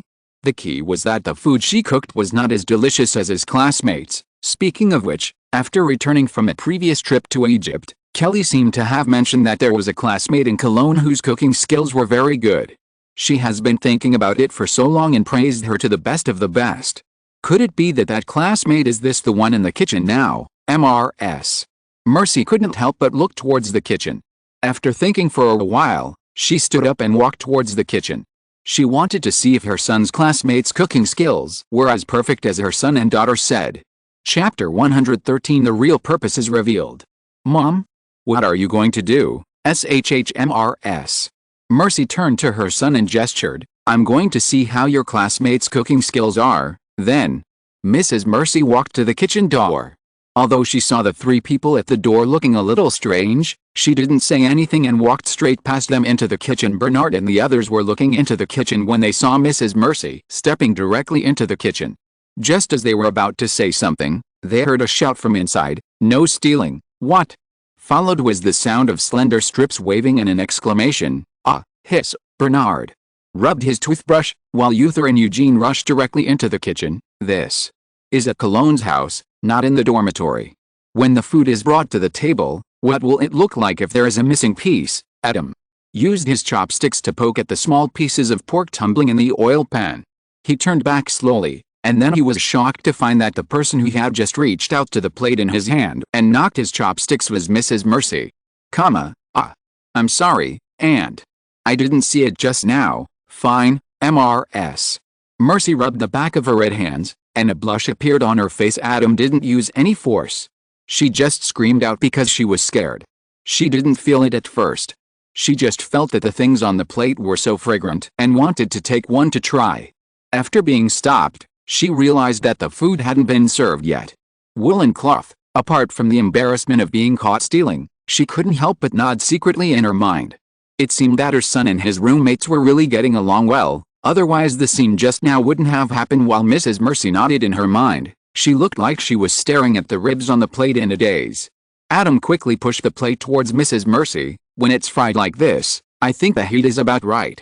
Auntie, give it a try and see if it needs to be adjusted. MRS. Mercy came back to her senses and realized that Adam seemed to have misunderstood something.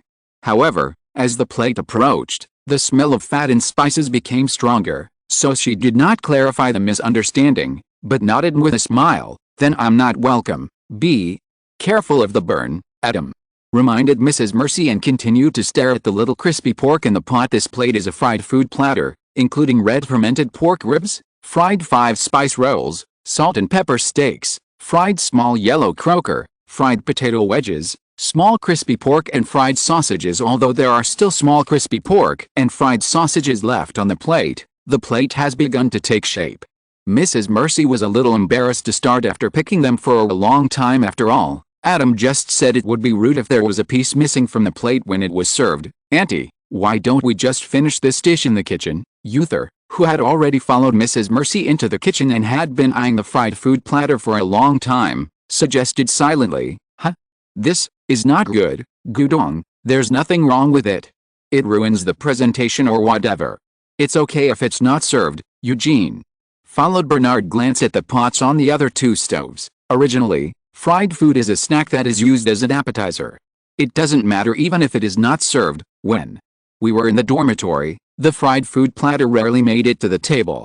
Although Adam would knock him with the tail of his chopsticks if he tried to eat it, but Adam didn't really use force. Usually, the four of them just pushed Adam on one side. The chopstick attack while eating. Eat. The most serious consequence was that the backs of 4 people's hands were knocked red. After Adam got used to it, he wouldn't stare at them all the time. It's okay, Auntie, you can eat. Remember to call Cologne. He rolled his eyes, and when Mrs. Mercy walked out of the kitchen to call Cologne, Adam used the net to lift up the small pieces of pork to remove the oil, and poured it neatly into the plate. You are a bunch of gluttons. Let's eat. Be careful. Yak, Eugene gnawed on the small yellow croaker, which was fried to crispy bones, and nodded repeatedly. After the fried food platter paid its own price, the other dishes were served safely. Puffy cream mushroom soup, yipingo, exploding fish, seared beef brain, 13-spice Provence stew, along with the name of the dish. Everyone at the table couldn't help but swallow a mouthful of saliva. Every time a dish was served, Adam originally wanted to serve the dishes in the order of the meal, but the appetizer was killed before being served. This was not a serious dining occasion, so while the dishes were served together, Mrs. Mercy looked around and couldn't help but touch her son beside her with her elbow. Do you usually eat this at school? Fortunately, she was once worried about whether her son would be used to eating at school, but it turned out that this meal was too good. Cologne thought to himself, how could it be possible? Even they couldn't eat Adam's delicious food every day. They usually didn't have to go to the auditorium to eat sausage, toast, baked potatoes, etc. I was short of time and didn't have time to make any preparations. I just made some simple homely meals. Please use them. Adam sighed with regret. He was not modest. Yapinguo and Baoai were both semi-finished products and were prepared for tomorrow's banquet. It could be completed by just making one copy and processing and heating. The remaining 3 Western dishes, together they cost less than 100%. 1 hour, is this still commonplace, MRS? Mercy looked at her son in disbelief. What do they usually eat at school? Cologne. Wanted to say that it was not a big deal for him, but thinking about the big dishes that Adam said took half a day, or even several days to prepare, he could only be vague. Adam has high requirements for food. Oh. High requirements are good. High requirements are a good thing, MRS. Mercy nodded, looking thoughtful. Seeing this, Cologne quickly reminded his mother, who seemed to be distracted. Mom, you should start eating quickly. Everyone is waiting anxiously, MRS.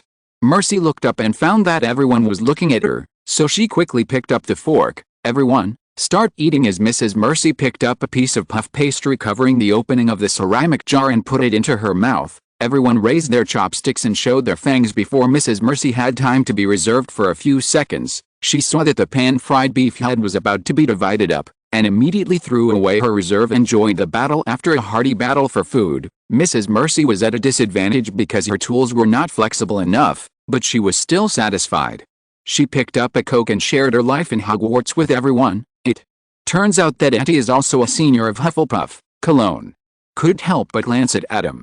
He remembered that he had told Adam about this. Yes, so when I see you now, it's like seeing me in the past, MRS.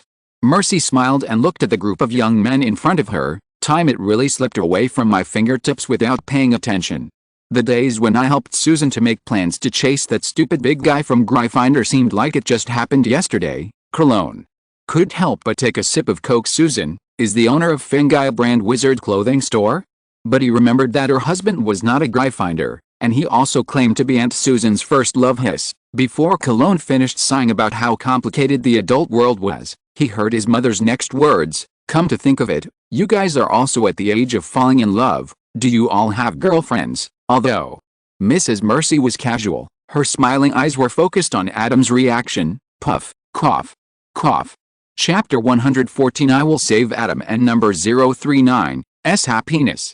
Not yet, we are both single now, should we? As he spoke, Adam looked to Bernard and Eugene on the left. I'm single. Eugene's answer was simple and straightforward. Look what I do, I'm single too. Bernard spread his hands. The most popular among us are you and Uther.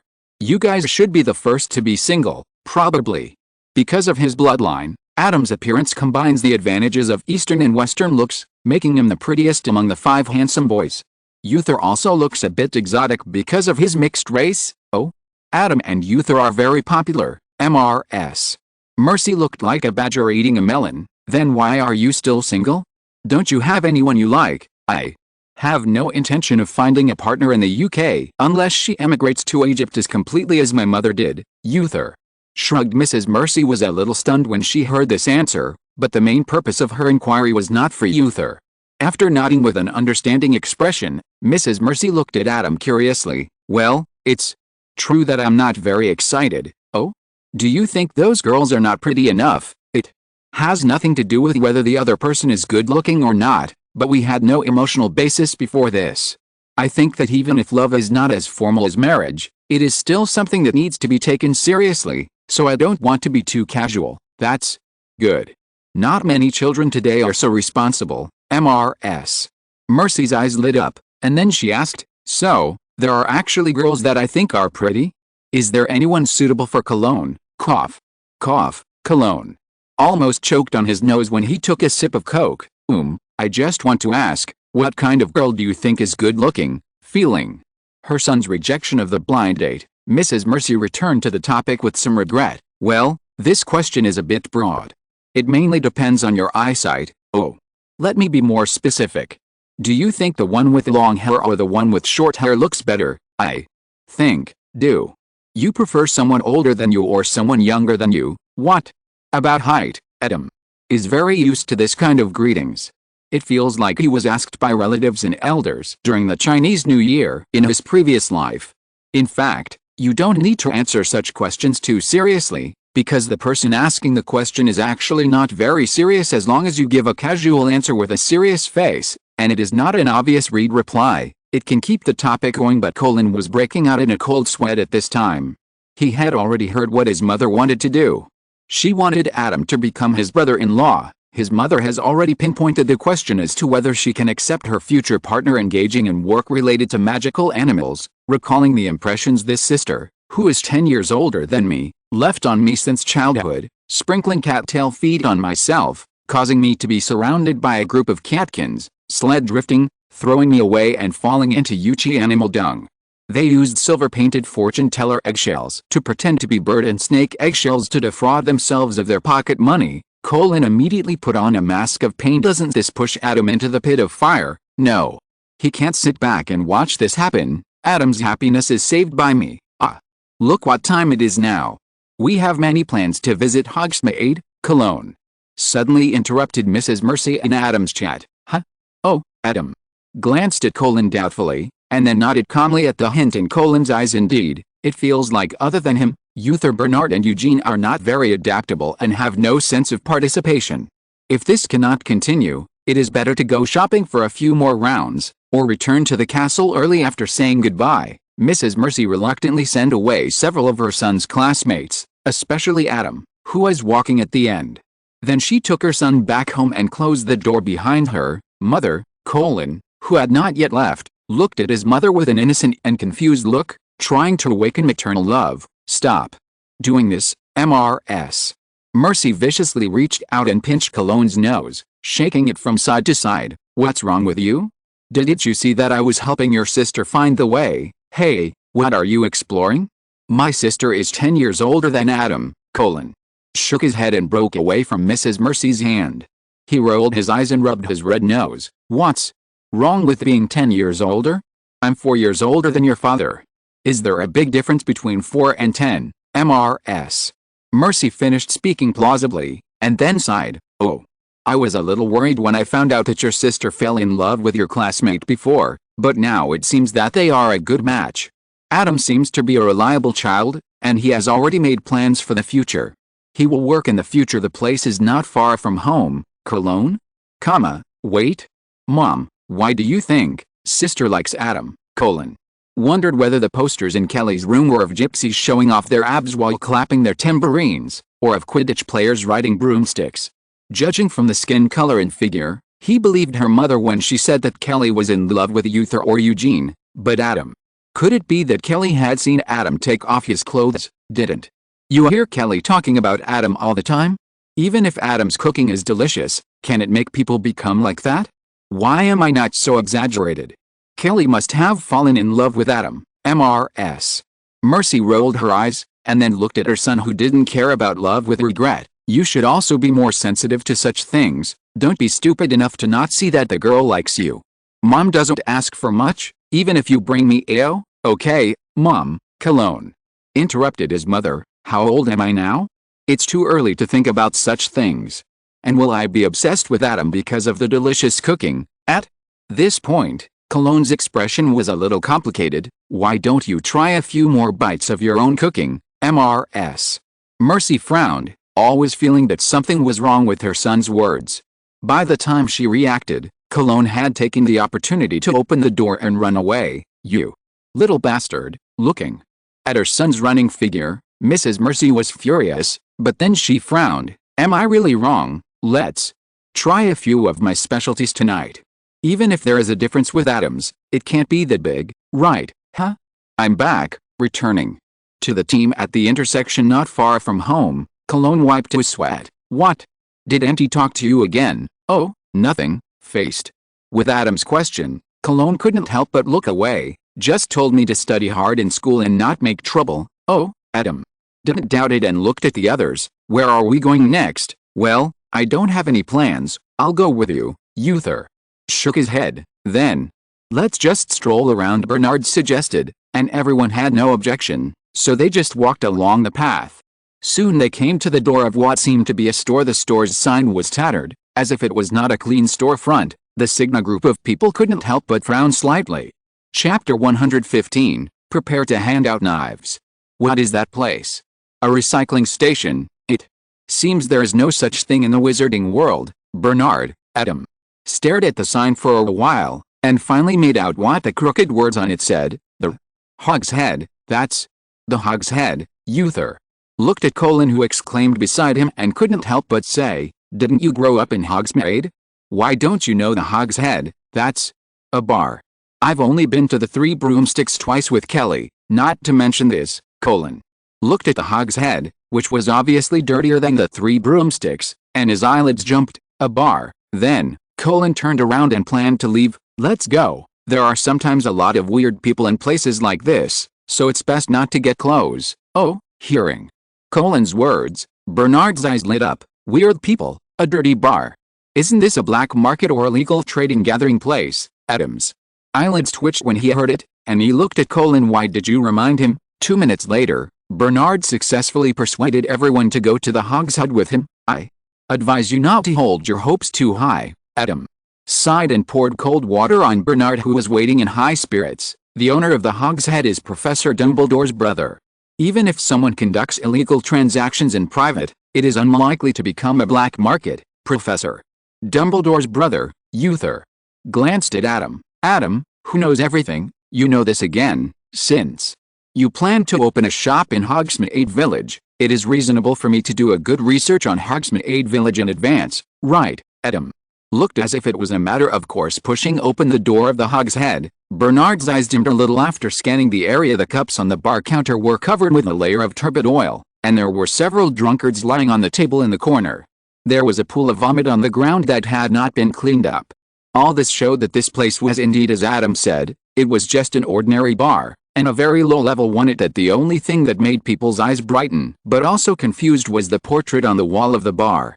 The melancholy girl did not match the style of this bar at all. Adam looked at the portrait deeply, and when he saw a certain part, his pupils shrank, and then the corners of his mouth slightly raised. "Get out!" A loud voice sounded like thunder. Adam and his friends followed the voice and saw a tall, thin, gray-haired and bespectacled old man walking towards them. "You little brats who are still studying at Hogwarts, this is not the place for you to come." Aberforth Dumbledore just took a look at their school uniforms and began to drive them away rudely. The 4 people who didn't want to come here turned around and went out immediately. Bernard wanted to stay for a while to observe, but he was pushed out before he could say anything. "Oh my God, is that old man related to Hagrid?" Bernard bent his arm and pinched his biceps. Although he was not as talented as Eugene, he was still a bit muscular. Why was he pushed and shoved by a man over 100 years old without any chance of fighting back? "Don't think too much. You've seen it just now. There's nothing you want.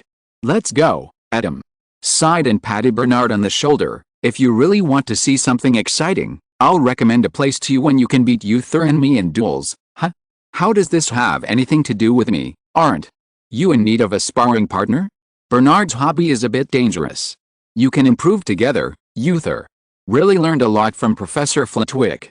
According to him, Professor Flitwick said he was very talented and could participate in the youth group of the duel competition before graduation to gain experience during the summer vacation. Uther was planning to find Adam as a sparring partner for actual combat, but he had no duel experience at all.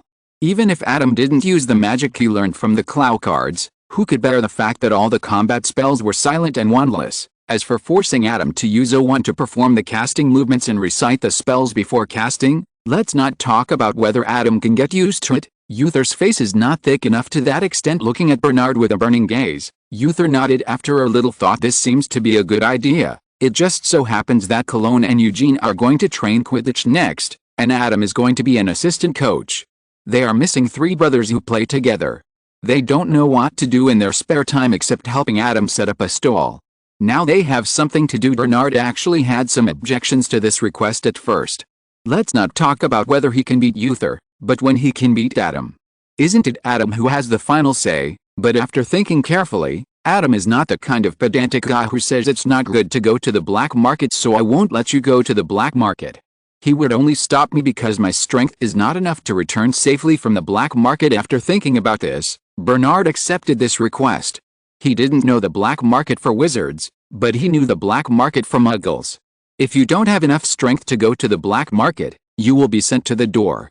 Before that, you should hone yourself well, seeing that both of them accepted it. Adam was also very satisfied with it. In fact, he has another purpose that he has not explained. That is, Uther learned dueling from Professor Flitwick. Adam is a little worried that his fighting style will be influenced by Professor Flitwick and become too academic. In simple terms, he may be too conventional and easily suffer when encountering unruly people. Uther's identity means that his opponents are not very rule-abiding. Bernard is the kind of wilder person. The good news is that he is not afraid of encountering unruly people, because it is more likely that he is more unruly than the opponent. The bad news is that people can't help but worry that he will break the law when he fights, and report to Azkaban after the fight. It is very troublesome to rescue someone from Azkaban. If Voldemort is not careful, he will come back to life and blow up the Ministry of Magic and Azkaban again. Adam feels tired just thinking about it now. These two people are practicing against each other, just running in with each other and learning from each other's strengths. It's perfect. After that, the five of them wandered around Hogsmeade for a while, such as the famous attraction Zonko's Joke Shop in Hogsmeade. I used to think the toys in Zonko's Joke Shop were good, but now I see, they seem to be worse than Fred and George Cologne's expression was a little disappointed. That was the expression after the beautiful memories of childhood were broken. Zonko is too old, and he has emptied his mind of ideas. In comparison, Fred and George are younger and more creative. It's normal for you to think so. Will they be like this when they are old? Maybe, I'm not sure. Adam recalled that there was only one twin who loved to laugh and make trouble in the original storyline, and Weasley's Magic Wheezes might not launch new products in a few years. It's hard to imagine how painful George would feel when he had to conceive prank props alone after Fred's death, and which one was more tormented by looking in the mirror after getting along with each other. Adam realized more deeply what kind of big knife this was. In the more than 2 years since he first met the twins, he never saw them separate, and they even went to the bathroom together. Well, the twins can't die like before, but I can't eat the knife by myself. I have to find a way to send the knife out when he graduates. Maybe I can write a set of Harry Potter to publish. In that way, I can send out all the knives that I have eaten. But I always feel that if I do this, Professor Snape will come to my door. If you're listening to this novel on a channel other than Fanfic World, it means they downloaded and uploaded it without effort. We cordially invite you to visit our channel, Mundo Fanfic Novelis. There you'll find the original version of this story, and you can explore many other novels of various genres. We're waiting for you to immerse yourself in a world of incredible novels. Chapter 116: Preparations before Halloween Dinner. The third-year student's first trip to Hogsmeade ended with a creaking of the castle gate. On the way back, Eugene looked at Adam. Have you picked a good location? The location for the store? Adam thought for a moment. I have picked one. What's wrong? Nothing. Where did you pick? I'll see if there are any houses for sale next door. Good idea. Bernard's eyes lit up. It just so happens that I plan to buy a property in the Wizarding World in the future, so why not in Hogsmeade? Tisk. I always feel that I should invest in developing a piece of land myself, and then open a restaurant there. A restaurant of his own can also have the function of attracting people to stay in the surrounding area, which is a development that Adam had never imagined. No. Rare Birds and Exotic Beasts has been open in Hogsmeade for so many years, it's very troublesome to move. Cologne held Adam's arm and refused to let go. Okay, I've promised you. When the time comes, I'll invest in land and open branches, cinemas, theme parks, etc. Theme park? Cinema. Bernard's expression was subtle for a moment. You want to open a D? Ahem. It's hard to say. I plan to build a dessert park. It has nothing to do with that company. Adam coughed. Who knows if that company has a legal department in the Wizarding World? In my imagination, there should be fountains spraying soda, waterfalls formed by chocolate, carousels made of various fruit candies, bumper cars made of soft candies, and castles that look like cakes and taste like cakes. The trees on both sides of the road are wafer biscuits of various flavors, covered with donuts, chocolate and toffee. I think many people should be interested. Hiss. Like me? No, it's us, obviously. The paradise described by Adam is very attractive to everyone, but what comes next is Adam's cold water. But now the paradise is still a distant thing, so go to bed early. I'm still busy tomorrow. Although he said he was busy tomorrow, Adam still took 3 naps in a row and got up at noon, finally waking up Adam turned into an animagus form, used the cat's flexible body to stretch his waist, which would break the human form, and shook his fur before changing back to human form comfortably. After picking up Zyok and CB and taking a deep breath, Adam turned over and got out of bed, full of energy again. Or, half a day, What time is it now, Colognes? Muffled voice came from under the quilt. Let me see. Bernard stretched out his hand from under the quilt, and his white arm quickly got goosebumps in the cold air. After touching the pocket watch on the bedside, Bernard quickly grabbed the pocket watch and put it under the quilt. 11:42. Dinner won't be until 5:30. It's still early. Sleep a little longer. Adam, who was changing clothes by the fireplace, looked puzzled when he heard this, and turned back to look at the quilts on the other 4 beds. Are you planning to sleep until dinner, Colognes? Quilt moved, but he didn't get up in the end. Well, what's the matter? Anyway, there are 3 days of vacation, and it's still in time to do homework on the last day. Anyway, there will be nothing delicious at noon, so it's better to save your stomach so that you can eat more at night. Bernard quickly reached out and put the pocket watch back on the bedside, and then immediately retracted his hand into the quilt. Uther pulled the quilt to expose his head, and felt the cold air with a head of half-long black hair that was messed up by sleep, and then retracted it again. Well, I don't want to get up in such a cold day. I'll do my homework after dinner at night. Eugene's sleep quality is still so reassuring. Well, I was going to take you to the kitchen, and we'll try a few dishes from the dinner in advance for lunch, and try out some of my new side dishes. Wait for me for 2 minutes. X4 Adam. No, Eugene, when did you get up? In any case, when Adam finally came to the kitchen, there were still 5 people following him. Well, in addition to the 4 roommates, there was also Cedric, who had been squatting at the kitchen door. I knew you would definitely get up at noon in this weather, and have lunch in the kitchen. Cedric looked as if I had expected it and was really smart. Opportunities always come to those who are prepared. Okay, then Cedric, who is prepared, will sit at the Hufflepuff table with Uther and the others and wait for the dishes to be served. I'll say it first, keep your voices low while waiting for and eating, and don't make trouble. Adam snapped his fingers and changed into a chef's uniform, picked up the knife and turned it around in his hand a few times, and looked at the 5 people with a sense of oppression. It's the pressure of the breeder. 5 badgers sat in a row beside the long table and nodded obediently. The kitchen of Hogwarts is directly below the Great Hall, and the 4 long tables correspond to the 4 long tables in the Great Hall.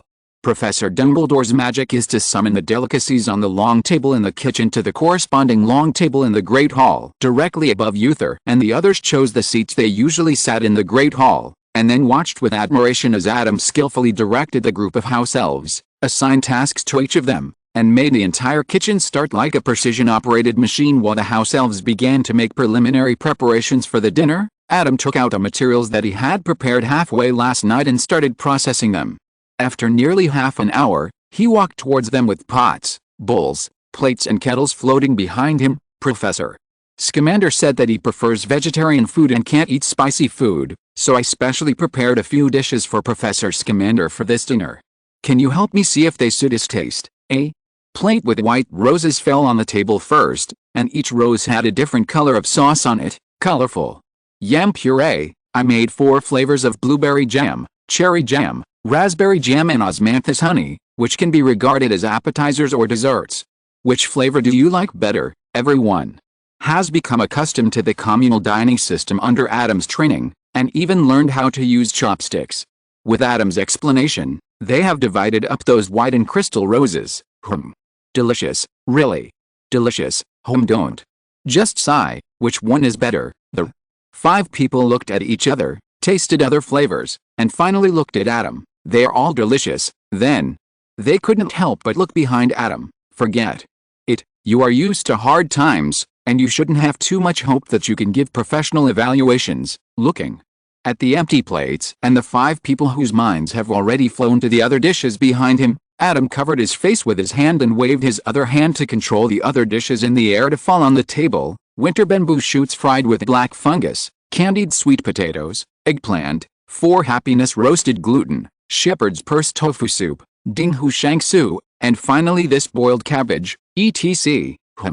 X5. Looking at the 5 people who couldn't even lift their heads and probably didn't even hear the names of the dishes, Adam couldn't help but feel itchy with his chopsticks clenched. and even wanted to give himself a buff of the upper layer of power, but finally sighed. I was thinking that there were still a few pork elbows in the pot that had been stewed overnight and were already mushy, but now it seems that they have no appetite to eat them. Chapter 117 Fat Bomb, the Holy Soup. Eat this first. This should be hot. It won't taste good when it's cold. Adam pushed one of the plates that looked like desserts. The purple body was placed in a small orange with the pulp hollowed out. It looked cute and delicious. Be careful of the burn, Adam kindly reminded me. Thanks to this reminder, the 5 people who were prepared were not burned, but they were attracted by the soft texture and sweet taste of this dessert. Is it tasty? Tasty. It's delicious. Eat more. What's this? After all 5 people finished eating, Adam smiled and replied, Fat Bomb. The 5 people picked up their chopsticks and were about to attack the other dishes. What? Fat Bomb is also called taro paste. Leaving aside special circumstances such as potions, Muggle research shows that the main factors in food that cause people to gain weight are carbohydrates, fats and sugars. Adam stretched out his hand and nodded. Carbohydrates, Erica taro, fat, lard, sugar, white sugar. The only 3 raw materials of taro paste are the best among these 3. And because Erica taro has a very high starch content, as long as it is eaten hot, even if you add a lot of lard and sugar, it won't feel too greasy or sweet. Amid the pale faces of the people in front of him, especially Cedric, Adam pointed to the remaining orange peels on the plate. I also specially put the taro puree in a fruit container. In addition, you generally like a heavier sweet taste. Doesn't this seem to give people a very healthy illusion? It only tastes very light and sweet. What? I just became a seeker. I need to stay in shape. Cedric covered his face with his hands, with a collapsed expression as if he had been deceived by a scumbag. It looked a bit like a world-famous painting, and then he laughed out loud. Haha, Adam, you can't lie to me. You wouldn't do this to us. Seeing the faint smile on Adam's face, Cedric felt a panic in his heart, and the smile on his face could not be maintained. You wouldn't do this to us, right? That's natural. Adam widened his smile meaningfully and pushed another plate. Try this again. After taking a look at the plate of dishes that looked also very healthy and light, the 3 people who had already joined the Quidditch team suddenly fell into deep thought. Uther and Bernard held out their chopsticks without fear. Don't be afraid of getting fat. If you want to eat, don't eat if you're afraid of getting fat. In the end, the 3 members of the Quidditch team still felt that they could lose weight by practicing more, but if they missed the food, they really missed it. They picked up their chopsticks and turned their grief and anger into appetite, and ate 2 large bowls. After everyone finished eating, Adam introduced slowly, this dish is called Ding Hu Shang Su. It is indeed a very healthy dish. Most of the ingredients are a variety of fungi. It has an elegant plain taste and a fresh fragrance. Many of the ingredients in the authentic Ding Hu Shang Su, mainly fungi, are simply not available in the UK, so Adam made some adjustments and added some magical plants, mainly from the Forbidden Forest. Therefore, if the name is not based on the inspiration of Ding Hu Shang Su, it is not a bad idea to call this dish Black Lake Shang Su. After teasing everyone's hearts with 2 dishes one after another, Adam put away his bad taste and let everyone play by themselves, leaving only 2 dishes until the end. This dish is called eggplant. Adam pushed the dish that looked like eggplant, mushrooms and fried nuts, and introduced, nuts and mushrooms are both ingredients, mainly the eggplant part. You can eat it and see. The 5 people moved their chopsticks one after another, and a series of exclamations sounded the moment the eggplant entered the mouth. Is this an eggplant? Although Uther was also surprised, he was different from the others. He had eaten at least 4 or 5 more eggplants than the others during the past summer vacation. Well, this Egyptian friend unexpectedly likes to eat garlic eggplant, and can eat 2 at a time. Therefore, Uther had a certain understanding of the taste of eggplant. He was surprised by the fresh aroma in his mouth, and was also confused that it was different from the taste of eggplant in his impression. Do you think the meat smell is too strong? Tomato, jellyfish and boiled cabbage are both light vegetarian dishes with a hint of meat. Senior Newt prefers vegetarian dishes, but he will not refuse meat dishes, so Adam guessed that he might like these 2 dishes, but that was just a guess. Adam himself had no way to completely introduce the British preferences, so he had to make a judgment based on the reactions of the people in front of him. Uther's reaction seems to have no reference value.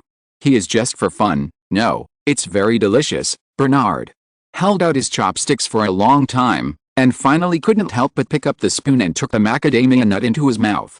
At the same time, pine nuts, cashew nuts, almonds and eggplant were also put into his mouth. Bernard suddenly narrowed his eyes. Well, this dish should be eaten with a spoon. The aroma of nuts and the aroma of eggplant are mixed. The hard nuts and soft eggplant are intertwined, and the delicious taste of 1 + 1 U003E2 bursts out in the mouth. Adam nodded. It seemed to have a good effect, so he pushed the cabbage away, looking at the lonely cabbage on the plate and the clear soup next to it. The 5 of them were puzzled and did not express any opinions. Are you asking us to drink some light vegetable soup to relieve our tiredness after eating? Stretched out his spoon, scooped up a spoonful of soup, brought it to his mouth and blew on it. But we didn't eat greasy food this time, except for that fat bomb. Thinking of that fat bomb, Cologne took a sip of soup with a bitter face, and his eyes suddenly widened. What is this taste? Adam raised his lips slightly, as both are holy soups. In terms of freshness, boiled cabbage may not be as good as Buddha Jumps Over the Wall, which brings together dozens of delicacies from the mountains and the sea. But in comparison, the shock and contrast brought by the plain boiled cabbage at first sight must be much stronger than the Buddha Jumps Over the Wall, which is fragrant before the food arrives, and the soup of boiled cabbage is very clear. Unlike Buddha Jumps Over the Wall, which has many collagen-rich ingredients, resulting in a slightly sticky taste, boiled cabbage only uses poultry and pork, and has to go through the 2 steps of using minced meat to absorb impurities and skim off floating oil. So boiled cabbage will only make people feel fresh and fragrant. And even if you eat a few more bites, you won't feel sick. If Senior Newt is not used to eating eggplant, then boiled cabbage should at least get his praise. Delicious even. The cabbage heart was eaten, and the 5 people sat comfortably on the chairs. Adam, you haven't eaten yet. Looking at Adam, who was floating the plate to the sink, Uther remembered that their chef hadn't eaten anything yet. As soon as these words came out, the 5 people who came back to their senses from the aftertaste immediately fell into a burst of self-blame. It's okay, I'll just eat something casually. You can leave. Adam brought out a bowl of white rice. No. We must see what you eat before we leave. Looking at the bowl of white rice, Cologne covered his chest with a guilty conscience. Adam will be busy later, so he must just eat a few bites. Adam stood up, walked to the stove, and used a colander and long chopsticks to pick up a big red elbow from the pot and threw it on the chopping board. Watching the big elbow meat bounce on the chopping board, Adam picked up the knife and patted the elbow meat with satisfaction. Then the knife light flew, and the big elbow was chopped up in an instant.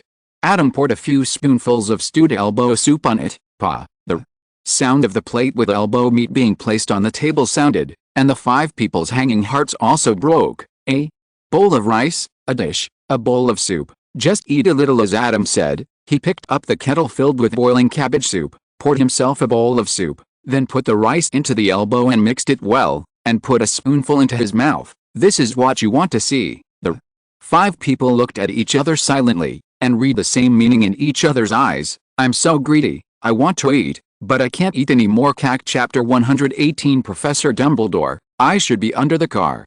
As the doors throughout the auditorium slowly opened, the much-anticipated Halloween dinner was finally here. The dinner prepared by Adam is always the most anticipated by everyone at Hogwarts. Before entering the auditorium door, Professor Dumbledore introduced the new professors Lupin and Scamander with a smile, and then saw the auditorium decorated by Adam. Pumpkin lanterns and candles floated over the auditorium, and occasionally a group of bats suddenly flew by, casting a shadow on the long table. The 4 long tables have also been specially modified.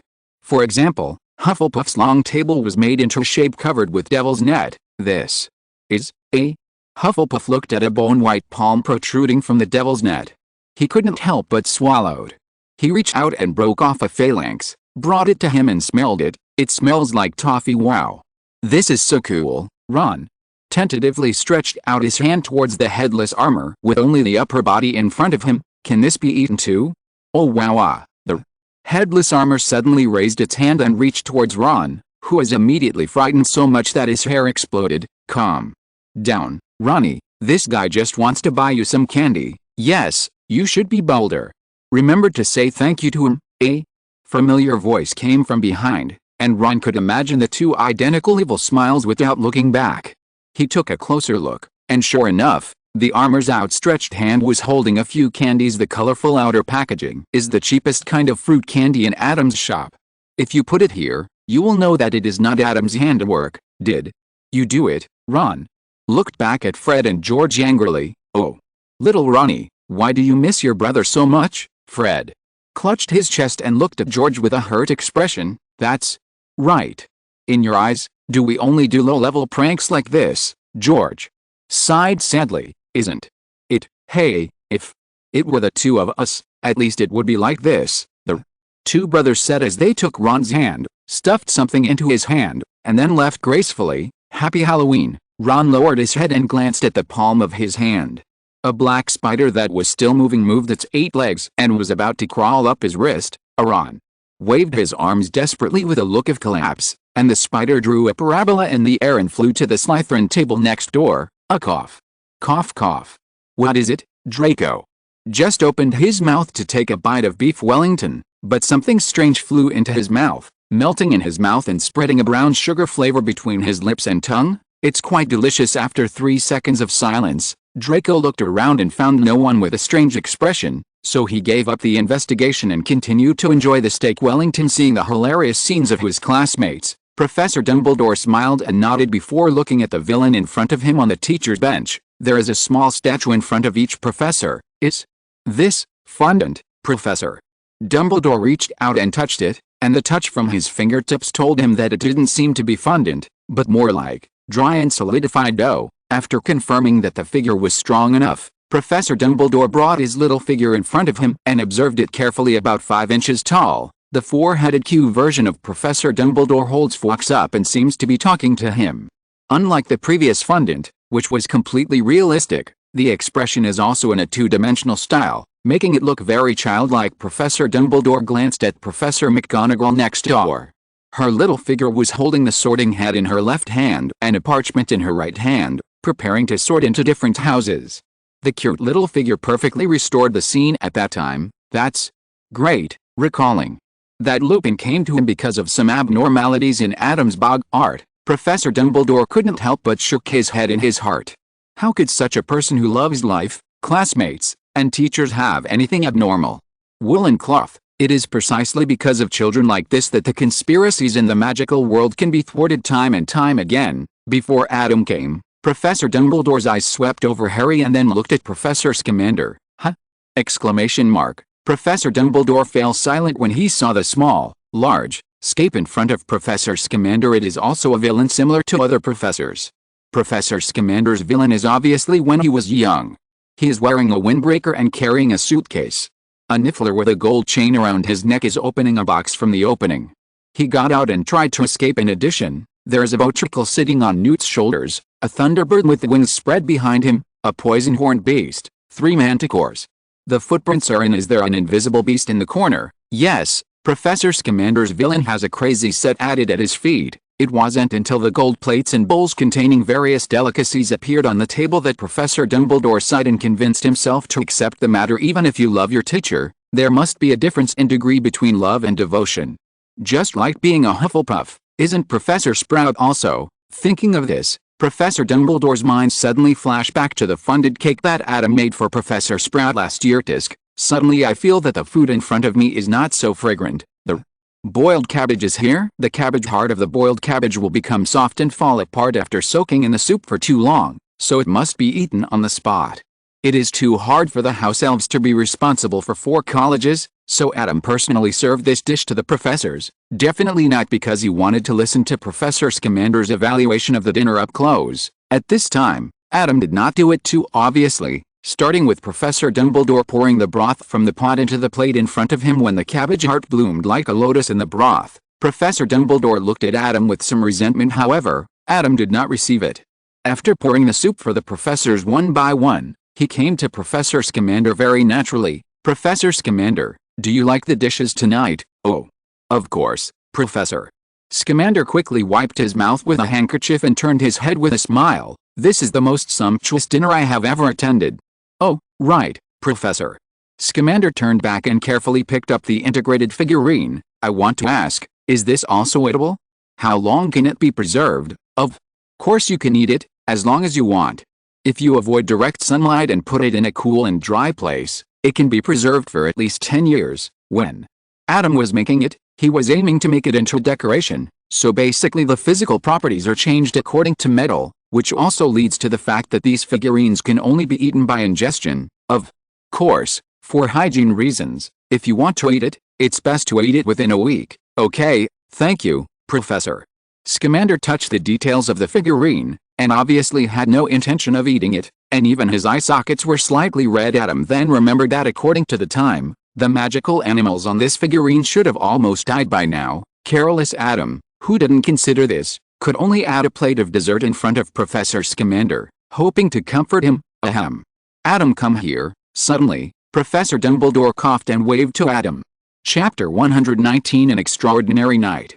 Professor Dumbledore, what's wrong? Looking at the innocent-looking Adam in front of him, Professor Dumbledore couldn't help but lower his voice and said, Mr.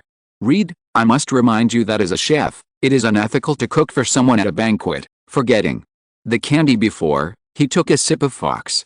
It was just large maltose, and the big and small ones didn't matter much, but the plate of dessert that followed was just too much. Turn on a small stove? Me? Do you have one? Adam recalled that he did make some extra barbecue, but it was a midnight snack and he hadn't had time to take it out yet. Of course, Professor. Dumbledore secretly pointed in the direction of Professor Scamander. Look at the table in front of Newt Scamander. Adam took a look and saw that he had one more plate of desserts than the others. The bones are removed from meat and fish, the dessert man is the biggest, and even the fruit is peeled and cut into small pieces. Professor Dumbledore became a little excited as he spoke, and lowered his voice a little. Forget it, you even gave him an extra dessert. Ahem. Adam coughed a little guiltily, but couldn't help but explain. Isn't it that Professor Scamander is already over 90 years old, Professor?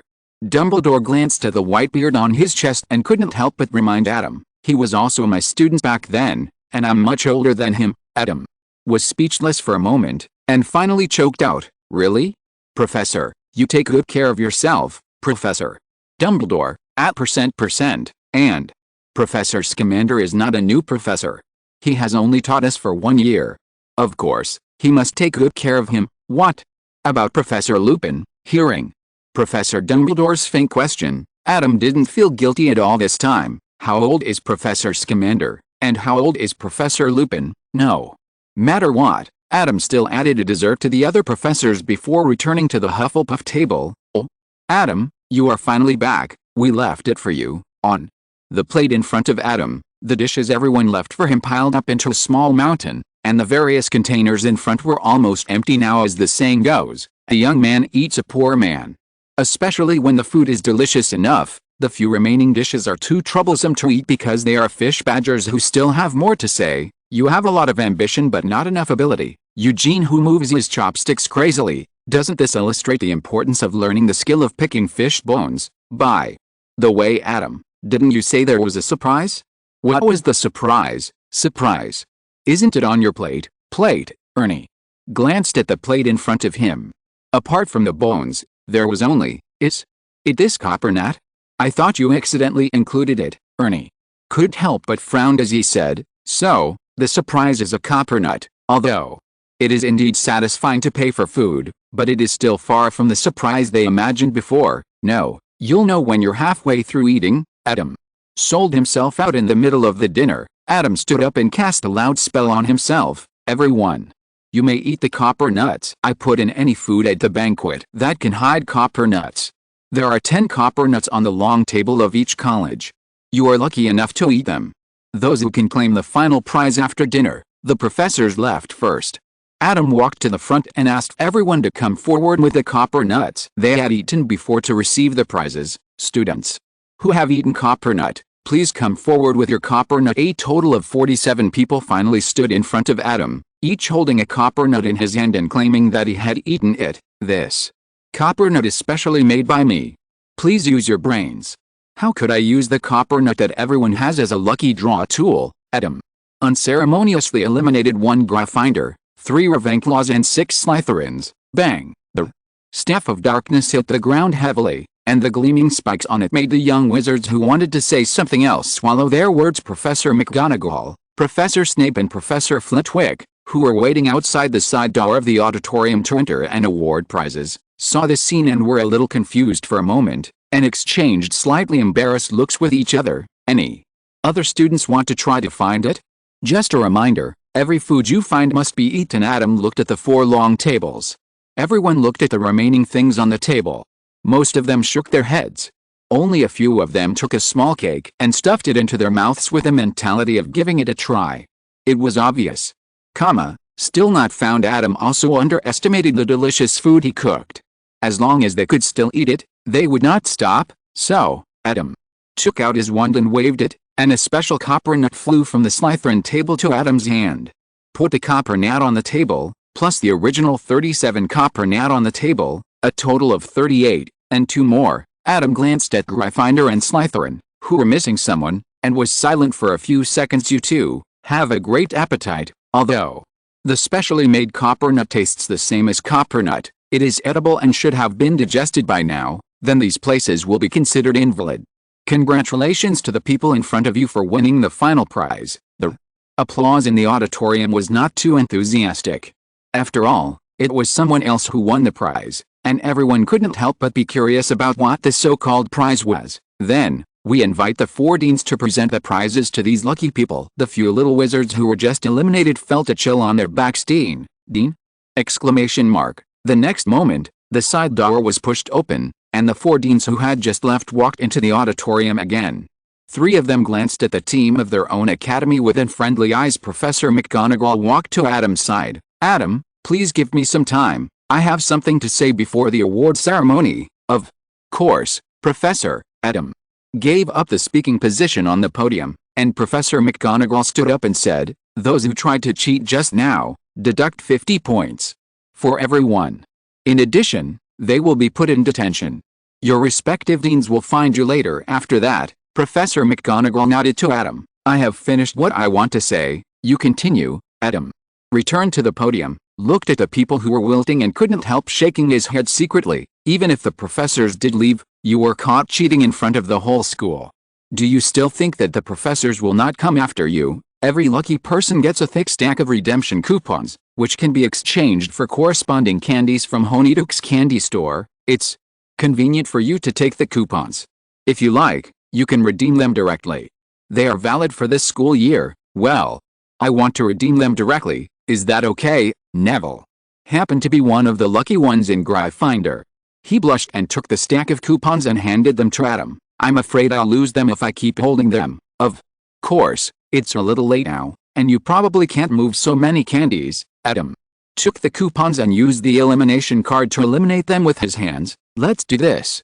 At 3 o'clock tomorrow afternoon, I will hand you the candies at the door of the Gryffindor common room.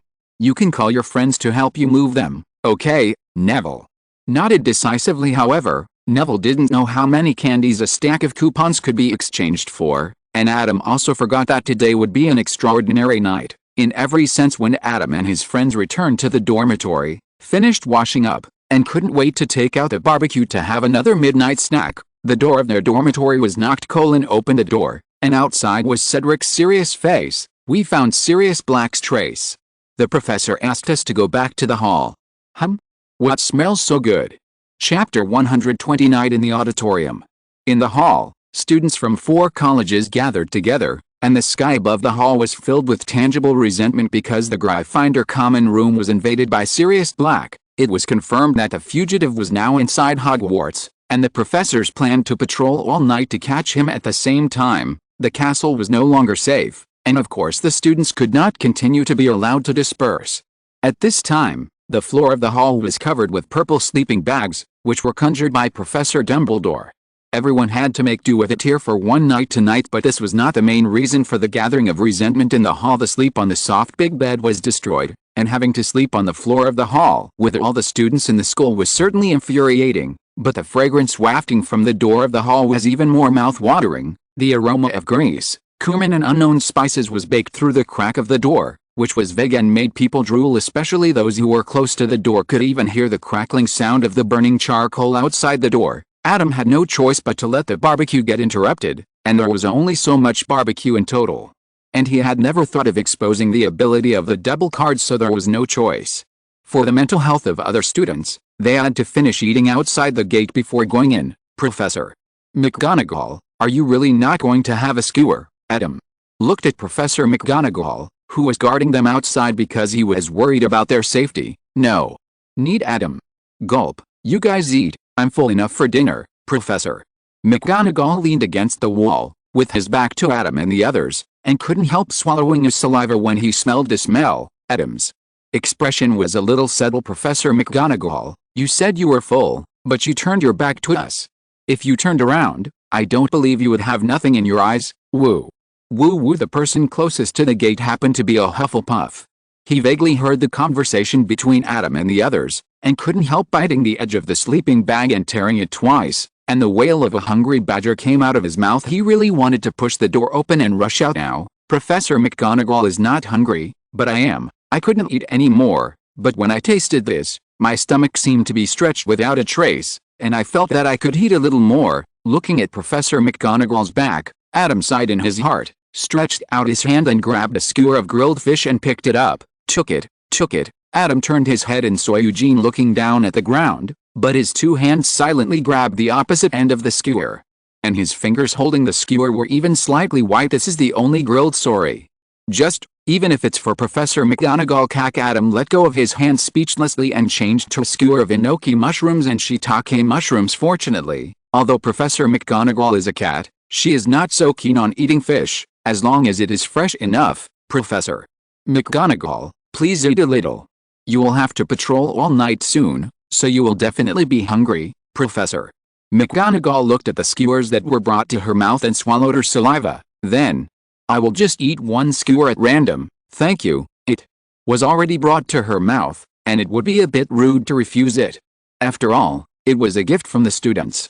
It smells so good. After eating the barbecue, Adam took out a bag of red bean paste buns and brown sugar buns from his bag before entering the auditorium and handed them to Professor McGonagall, asking her to share some with the professors on patrol as a midnight snack. Professor McGonagall waved the 3 remaining skewers of squid tentacles in her hand to reassure him, and she would definitely help bring them. Bake the ingredients on the wood. It smells so good. Who researched it, Professor McGonagall sighed as she walked away. I didn't expect a giant squid to be so chewy, and it's so big. The squid can't be baked in one oven, so it can be eaten in 3 meals. Garlic, cumin. Try spicy next time. After rinsing his mouth with a bubble card and removing the foam with a wiper card, Adam got into his sleeping bag. You ate the giant squid in the Black Lake, eh? Familiar exclamation came from the sleeping bag in front of Adam. Adam looked up and found that it was an acquaintance. Ah, it's Luna. Long time no see. If tomorrow is a good day, you can still see it basking in the sun by the water if you go for a walk by the Black Lake tomorrow, so don't worry. The giant squid in the Black Lake has been domesticated and gets along well with the little wizards of Hogwarts. If someone falls into the water, it will help put the person back on shore. Luna nodded, but her brows were still furrowed. Adam's answer was a bit strange, as if he didn't give a specific answer to whether he ate the giant squid in the Black Lake. Meow. At this moment, a cat's cry attracted Luna's attention. Ah, it's Adam's 2 kittens. Luna suddenly forgot about the giant squid and stretched out her hand from the sleeping bag to wave at the kittens. The black kitten named Sibby glanced at her as usual and ignored her, but the golden kitten named Zyok ran away. However, the golden kitten named Zyok was very considerate and ran to her side with its tail erect and sat down. Zyok, have you eaten well recently? Luna smiled and put Zyok into the sleeping bag, and began to mutter about recent events. She didn't have many friends in Hogwarts. Adam was one of them, but Adam obviously didn't have time to play with her often. Zyok, a very smart cat, was her closest friend. Nestling in Luna's arms, Zyok's ears moved, and he meowed from time to time in response, extracting some useful information from Luna's wild description. For example, the situation of the harassment horseflies she mentioned largely reflects the emotional changes of everyone in the school. Doing similar intelligence gathering work is also Sibby, who walked to the side of Amin's sleeping bag with his head held high and stretched out his claws to scratch the opening of the sleeping bag. Whose good people don't even show their heads when they sleep in a sleeping bag, huh? You're here. The opening of the sleeping bag moved, and suddenly a hand stretched out to pick up Sibby and then shrank back. Meow. He. Little thing, don't think I don't know what Adam wants to do by sending you. Amin squinted his eyes and looked unfathomable. Sibby rolled his eyes and stretched out his claws to press on Amin's forehead. Then move your face away from my belly, bastard. Oh. What's wrong with letting me take a few puffs? I didn't say I disagree. If something important is going to happen, I will remind Adam. Amin couldn't help but take a few puffs again. Cats that don't have any odor, their fur is always smooth, and they don't shed hair are simply the treasure of the world. Sibi rolled his eyes again. That's because Adam bathes them with bubble cards every day, and even washes them after they finish eating. Otherwise, even the sealed beasts will get dirty, but it's true that they don't shed hair. By the way, don't you really consider following me? Amin looked heartbroken. He really likes cats, but cat hair allergy is really a pain in his life. I swear I will treat you well. Not mentioning the contract of the Book of Seals, there are no bubble cards and no gan cards, and the cooking skills are not good. What can you use to treat me well? With sincerity, you just covet my body. He too. Sibi rolled his eyes again, raised his hind legs and kicked Amin's face, got out of the sleeping bag, and walked away. If you don't give me the information, the cat petting experience time will end here. If you want to continue, please renew it with information. Dear Chapter 121. No one can escape. Although the professors searched diligently throughout the night, no trace of Sirius Black was found. Of course, just like Professor Lupin, Professor Dumbledore also had doubts about what happened back then. Sirius's sudden escape from prison now shows that there is another hidden reason behind this matter. Otherwise, if Sirius had the ability to escape from prison, why did he wait until so many years later to escape? Back in the principal's office, Professor Dumbledore picked up a newspaper on the table. He got the news from the Ministry of Magic. It was said that after Sirius escaped from prison, the only thing left in the cell was this issue of the Daily Prophet. The front page of the newspaper was a photo of the Weasley family traveling to Egypt because they won the lottery. Judging from the traces of reading the newspaper in the cell, Sirius only read the front page before escaping from prison. Professor Dumbledore's eyes swept over every detail of the photo, and finally slowly came to rest on the mouse on Ron's shoulder. While a thought flashed through his mind, he seemed to have found Sirius' escape from prison. Cageway, Animagus, no matter what situation Sirius is in now, at least Adam's classmates don't have the mind to think about those things now. It was another Care of Magical Creatures class, and Professor Scamander did not bring any magical creatures. Professor Scamander had already shown everyone his magical suitcase before. Almost any magical animal from all over the world can be found in his suitcase. However, Professor Scamander did not bring his suitcase now. This shows that the magical animals involved in this lesson are very dangerous, and about this the first lesson of Fantastic Beasts. Well, yes, I believe everyone is ready. Professor Scamander couldn't help but smile when he saw everyone looking like they were facing an enemy. Newt Scamander has been active in the wizarding world for so long that many people don't know that he actually has a bit of bad taste in him. Today, we are going to start learning about a new magical animal, the poison horn. Professor Scamander raised an index finger and looked around. Can anyone tell you some information about the poison horn beast? After half a semester of teaching, Professor Scamander has become better in the classroom. The people sitting below were either badgers who admired Professor Scamander, or Ravenclaws who loved knowledge. As soon as this question came up, the entire class raised their hands and other houses became silent, and other professors wanted to cry. Well, then, Eugene will answer. Professor Scamander glanced around and selected the most outstanding one. Eugene stood up, took a deep breath with some excitement, and then began to read the introduction to the poison horn beast in Fantastic Beasts and Where to Find Them. The poison horn is a large beast that lives in Africa. It has a gray body and is very similar to a rhinoceros. It can weigh up to 1 ton. Very good, I remember it very clearly. Is there anyone else who would like to add? Professor Scamander looked around, and finally looked at Adam beside him. Adam, poison horned beasts are prone to casualties during the estrus period. Male poison-horned beasts often blow each other to death in competition for mates at this time, Adam added, then thought for a moment. Their explosive liquid actually tastes good after cooking. I used this thing to stuff sausages before. It tastes a bit like blood sausage, and the taste is surprisingly good. Oh, Professor Scamander actually didn't know the latter point, so he nodded. Maybe we can try it next time. Although he likes magical animals, he is not such an unrealistic person. In addition to studying magical animals over the years, he has also devoted himself to banning poaching and protecting magical animal habitats. He can only raise magical animals and eat them. Say you don't like it but accept it. You can look forward to Christmas dinner. Nodding, Professor Scamander looked at everyone and smiled. Now everyone should have a general understanding of the poisonous horned beast. Next, I will introduce the habits of the poisonous horned beast in detail, and how we can protect ourselves when we encounter them in the wild. The mating dance of the poison horned beast is a bit complicated, so after introducing the habits of the poison horned beast in this class, Professor Scamander only had time to break down the movements for everyone before the class ended. The specific study will start in the next class after Professor Scamander left. The little wizard suddenly let out a wail. Couldn't help but cover his face and hit his head against a tree. That dance. Do we really want to dance? With his back to the poisonous horned beast, he raised his buttocks and twisted, and then rolled on the ground. Just after watching Professor Scamander demonstrate once, he was already so embarrassed that he had to dig his toes on the ground. This is all based on Professor Scamander's experience. Senior Newt relied on this mating dance to catch the female horned beast in heat. Adam patted Cologne's shoulder reassuringly. Besides, Professor Scamander is still going into battle at an advanced age. You can't let all his hard work go to waste, right, okay? When Cologne heard this sarcastic remark, he subconsciously said it. After saying it, he looked back and was even more devastated. At least put the smile on your face when you say this, huh?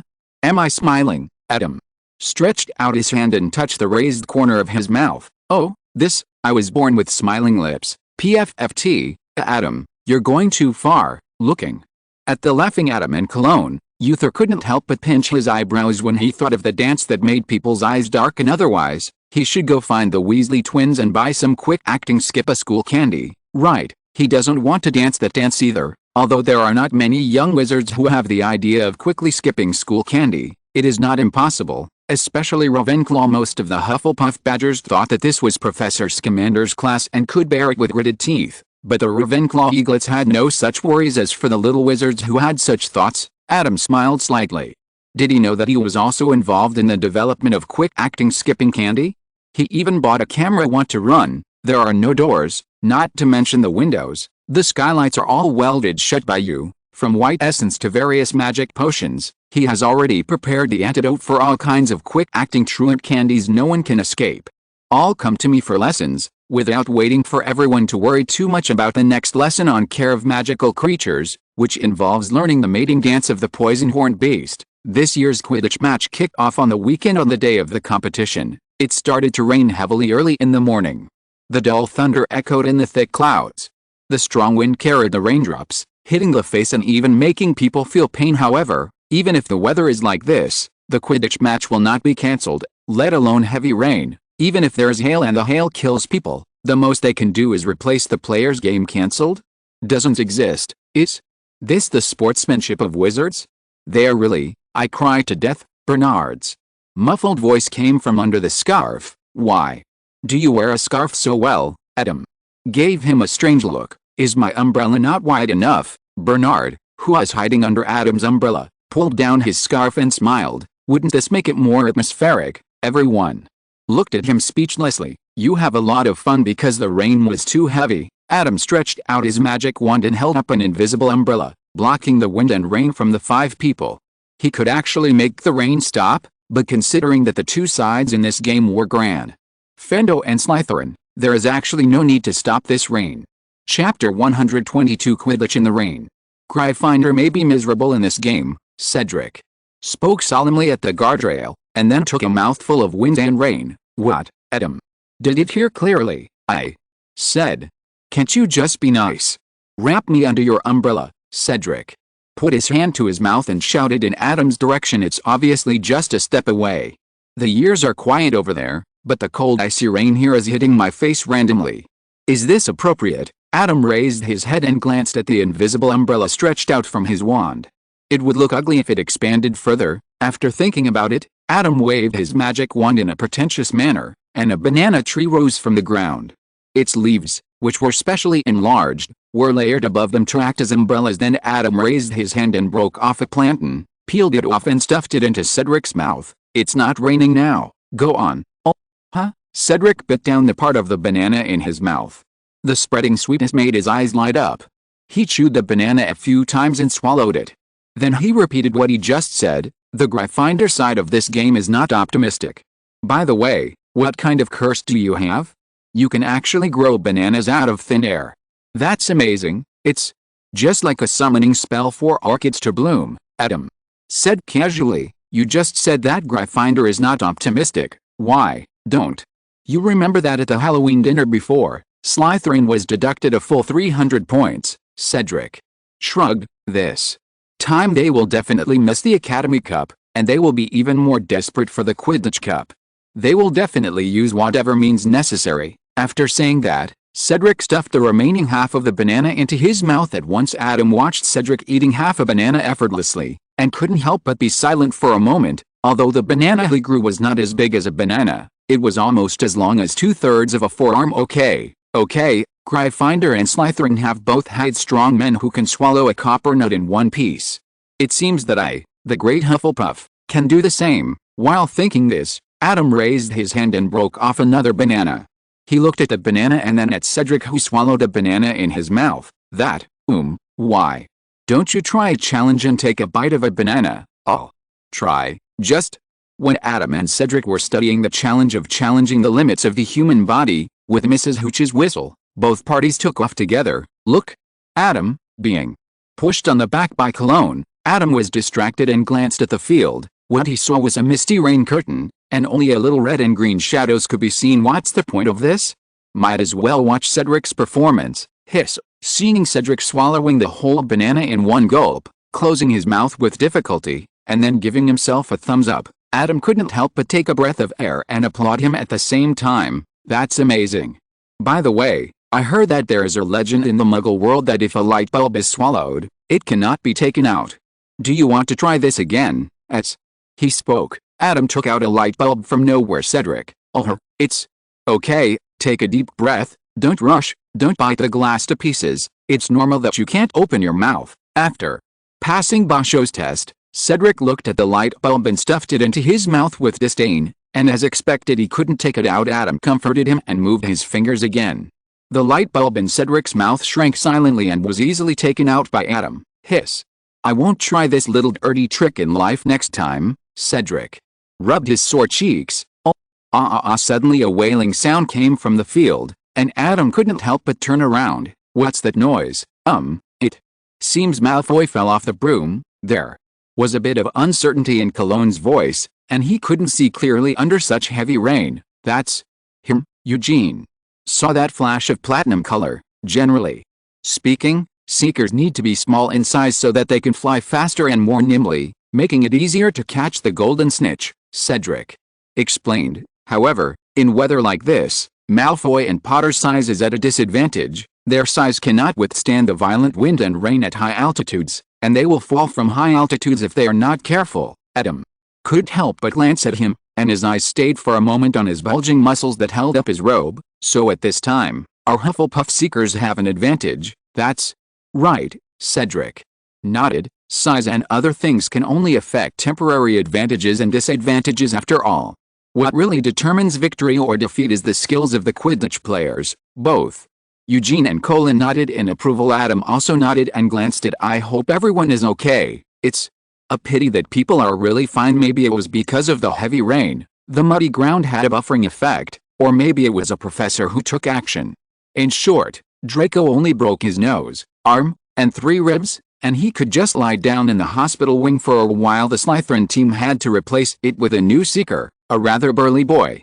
Apparently the Slytherin team discovered the reason for Draco's fall, but this also means that if Harry can still stay on his broom without being knocked down by the wind and rain, then Harry will have a significant speed advantage over Slytherin seekers. After exchanging some ideas during the player change, Slytherin's beaters silently stared at Harry. In the next few minutes, Madame Hooch's whistle continued to sound on the field, and from the short whistles, it can be heard that her anger value is constantly rising. What's the situation? Did the Gryffindor team score? Where is the golden snitch? Similar questions came one after another, and everyone was struggling to look in the rain, but the rain was getting heavier and the sky was getting darker, and they couldn't even see the scoreboard clearly. The temperature was also starting to drop, to a level that made Eugene couldn't help but get goosebumps. It's the Dementors. Eugene's face was a little pale, and he couldn't help but move towards Adam. The shield could already resist the influence of the Dementors, but it couldn't stop Eugene from recalling the situation that day and falling into negative emotions, because this emotion comes from the heart, not from the outside world. Just like a shield cannot protect people from the loneliness caused by being locked in a small dark room. Adam looked at Uther again. The boy looked into the distance, and his face did not show what was going on. But his hand holding the railing was already bulging with veins. It's so funny. I've read your childhood diary. Why are you pretending now? Adam pulled them to his side and stuffed a piece of hazelnut chocolate in each of their hands. Calm down as soon as possible. I'll give you 2 more carts of chocolate products later. Eugene took a bite of the chocolate. The sweetness and heat calmed his mood and warmed his heart. 2 carts are too much? We can't finish them. Who said it was for you to eat? Adam looked at him in surprise. The Dementors invaded, and the classmates must be scared. You should adjust your state first. The chocolate will definitely sell out later. If you're listening to this novel on a channel other than Fanfic World, it means they downloaded and uploaded it without effort. We cordially invite you to visit our channel, Mundo Fanfic Novelists. There you'll find the original version of this story, and you can explore many other novels of various genres. We're waiting for you to immerse yourself in a world of incredible novels. Chapter 123. Adam is in trouble. It was getting darker, along with a familiar coldness that seemed to penetrate into the heart. Everyone couldn't help but recall the experience at the beginning of school. The rain stopped at some point, but the chill around them became even more biting. Everyone could see the things gathering in the clouds, rolling towards them. It's a Dementor. With a cry of surprise, the stands exploded. The happiness brought about by Quidditch among the teachers and students in the school was so attractive in the eyes of the Dementors. Moreover, unlike the previous banquet where everyone was in the castle, now everyone was on the open-air Quidditch pitch. From a human perspective, it is as if the scallop opened its shell on its own, revealing the delicious and tender meat to tempt them to eat. Who can bear this? So the Dementors came on, not to mention that they are not employees of the Ministry of Magic. They have a cooperative relationship with the Ministry of Magic. Even if the Ministry of Magic is taken into account, they have only received an order not to enter the castle before. Didn't they not enter the castle? Although they seem to think that doing so is logical and self-consistent, it is obvious that some people are not interested in listening to their thoughts. With the arrival of the Dementors, not only Eugene and Uther were deeply affected, but also Harry, who was in the air at this time. Harry fell directly from the air, and the Nimbus 2000 purchased by Professor McGonagall lost control on the spot and rushed toward the Forbidden Forest. Shock, reduction and speed stop. At this critical moment, Professor Dumbledore stood up and cast a wandless spell on Harry urgently. Harry's fall suddenly slowed down. Seeing this scene, Professor Dumbledore raised his head and looked at the Dementors in the sky. His eyes were full of anger that no one had ever seen in the eyes of this respected wizard in these years. Oh haha. Although Adam couldn't see clearly, he didn't miss the magic power that was like a volcano about to erupt. It seemed that a certain Minister of Magic would be very busy in the next period of time. Call the gods to protect you, Professor. Dumbledore's voice called Adam's attention back. Magic power and surging emotions were mixed together. The silver-white substance swept towards the sky like a raging wave. Dozens and hundreds of Dementors were hit by the wave at the moment. They were crushed and torn into pieces in no time. Non-existence has no concept of death. They appear because of emotion and disappear because of emotion. Even if they are torn apart, they will only condense again in sadness and emptiness. But the instinctive rejection of positive emotion still makes Dementors stay away from the Quidditch pitch. Oh my god, almost everyone has never seen the Patronus charm, and even those who have seen it have never seen such a series of Patronus charms. Looking at the sky that suddenly became clear and clear, all the little wizards were shocked. It was also at this time that the Slytherin team took the opportunity to catch the golden snitch and won the championship. However, when everyone returned to the ground and looked at their dean happily, they found that Professor Snape was following Professor Dumbledore. He did not pay attention to their victory at all, but looked at the person paralyzed on the ground. Harry, face ashen. Rolanda, keep doing what you have to do. I'm going to take Harry to the school doctor's office first, after. Professor Dumbledore said warmly to Mrs. Hooch. He waved his wand, and a stretcher appeared on the grass below Harry to lift Harry up. Professor Dumbledore took the stretcher directly to the castle. After Professor Dumbledore left, Mrs. Hooch continued to preside over the previous game and judged the Slytherin team to win. After the game, everyone dispersed, and only one person stood in the center of the field, welcoming the rain clouds that slowly gathered again in the sky. That's Captain Gryffindor, Oliver Wood, Cedric, looked back at him and couldn't help but feel pity. If I remember correctly, from the time he entered Gryffindor to now, the Gryffindor team has never defeated Slytherin in the Quidditch Cup, not even once. He will graduate this year. So, you're going to let the Gryffindor game go? Adam turned to look at him. It was true that the Slytherin team defeated the Gryffindor team in this game, but it was not a good thing for either house. The playing environment of this game was too harsh, and it ended too quickly. Neither team accumulated many points. The final ranking of the Quidditch Cup is not based on the number of wins of each team, but on the achievements of each team. This season total score. That's why it's said that there are too many loopholes in the rules of Quidditch. In a Quidditch game like Hogwarts with only 4 teams, once one team makes up its mind to give points to another team, and the strength of this team is if it's not too bad, then it's completely possible to feed another team into a champion. How is that possible? Cedric raised his head. This is the year that our Hufflepuffs have the best chance of winning the championship. With Adam's food motivation buff, if the Hufflepuff team can't win the championship this year, then there won't be much hope in the next few years. Well, I'm looking forward to the final results. Adam smiled and nodded, then looked at Uther and Eugene. Let's go to the North Tower to set up a stall. The intrusion of Dementors cast a shadow on this year's Quidditch game. In response, Adam specially launched a package for comfort, which is sweet to the heart and is also discounted regularly.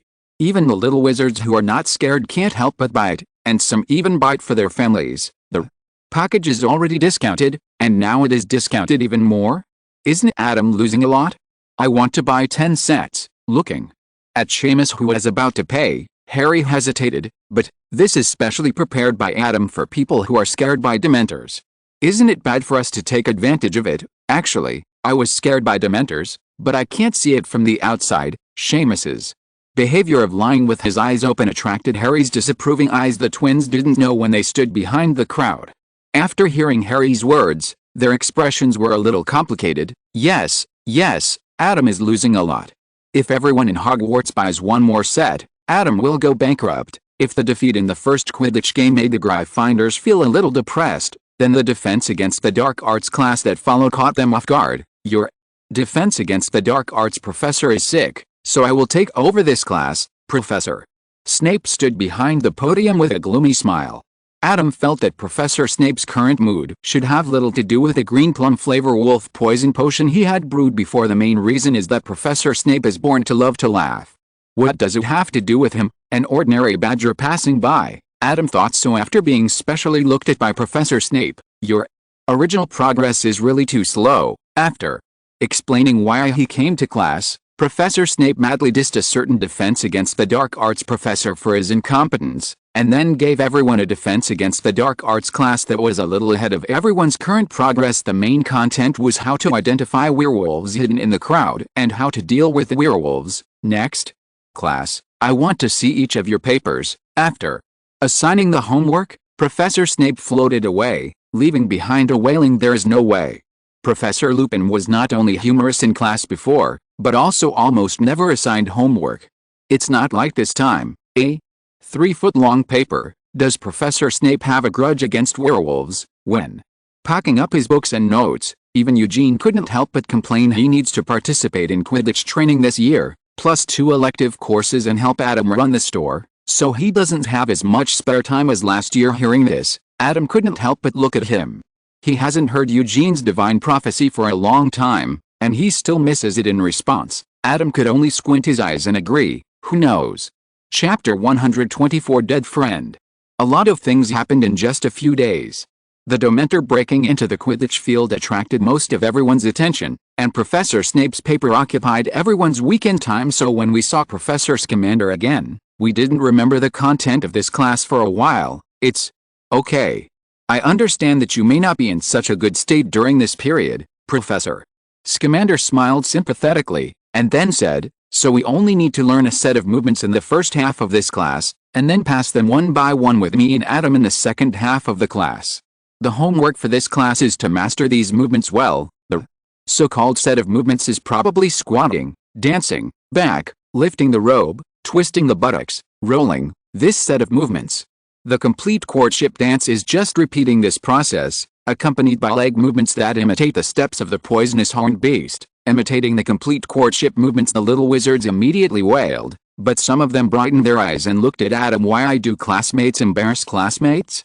Adam should be more relaxed. After the first half of the class, when it was time for the second half of the class, everyone was divided into two groups according to Adam and Professor Scamander as the examiners. When the little wizards who chose Adam as the examiner saw the machine Adam took out, their faces turned green, especially Bernard. Others didn't know it. How could he not know it? It was clearly a video recorder, and the dark history it captured was much darker than a simple camera, too. Be honest, can this thing really work properly in the wizarding world? Bernard advised Adam. Turn it off. I remember that sophisticated electronic equipment will malfunction in the wizarding world. What if it explodes later? Don't worry, my magic can protect it. Even if you use it to shoot a basilisk, there will be no problem. Adam laughed quite wantonly. Come on, everyone, I will record your dancing posture, so that I can help you better find the shortcomings in your movements. You know, if you encounter an ermine, it's no joke if you dance wrong, Professor. Scamander nodded in agreement. Little wizards, is it too late for them to choose Professor Scamander as the examiner now? It's a pity, it's too late. I regret it. Bernard slapped his thigh desperately and was pushed to take the test first. I should have chosen Professor Scamander like Eugene and Colin. I shouldn't have believed Adam's reliability in such a matter that would not harm his life but would make people embarrassed. Then, you are probably overthinking it. Look at the end of the team. Adam, who had just returned after leaving for a while, pointed behind Bernard. Bernard turned his head and saw Eugene and Colin at the back of the team with bitter faces. In addition, there are many young wizards who were originally with Professor Scamander. I think Professor Scamander is still under a lot of pressure. I am afraid that the professor is not energetic enough, so I asked them to come from Professor Scamander. Adam smiled very considerately and was very considerate of the Professor. Colin and Eugene, search, I love you. Although the smile makes people feel numb now, after the test really started, looking at Adam with a serious face behind the video recorder, everyone felt that it was not that embarrassing. After everyone finished dancing, Adam would replay the video, point out every wrong place, and then let everyone practice on their own. Although the little wizards were shocked and tapped their toes when watching the video, fortunately, only Adam and I could see the video, and it must be said that this method was indeed more efficient than Professor Scamander's way of calling a halt when everyone made a mistake, and then going up to give hand-to-hand guidance. However, for many badgers, the hand-to-hand teaching there seemed to be more attractive. In response, Adam just quietly turned the screen playing the video towards the direction of the crowd who were secretly looking at it, and the badgers immediately calmed down. Put down the black history in your hand, and everyone can talk it out. In the end, Adam's side was finished, but Professor Scamander's team was not finished yet. Professor Scamander directly waved his hand and threw the rest of the people to Adam for assessment. After class, Professor Scamander pounded his sore waist and looked at the video recorder in Adam's hand curiously. Adam, your method is really more efficient. I think other classes can use it too. The little wizards who had not yet dispersed looked at each other and nodded quickly. Yes, Professor Scamander, you are really too tired. We can't be the only ones who leave the video. Oh, it seems that someone accidentally said what was in their heart. Fortunately, they were interrupted in advance, and Professor Scamander didn't seem to hear it. No problem, Professor Scamander. The protective magic I cast can last for a long time. I will teach you how to use it. I don't know if it's an illusion. The little wizards looked at the old and the young who gathered together in front of them and laughed from time to time. A word popped up in their minds for no reason: wolf and collusion. Although it is not a 4-character idiom, it is roughly the same as a slang. It's a pity that the matter is done. Even if they realize that they seem to have fallen into the trap of the villain, the people who have been recorded in the video can only drag more people into the water. As the saying goes, if a friend dies, I will not die, but if I die, my friend must die. They couldn't help but look at each other, looking at those students who had been assessed by Professor Scamander and did not leave video records. We have to find a way to make them record a video in the next class. Adam, why don't you say something?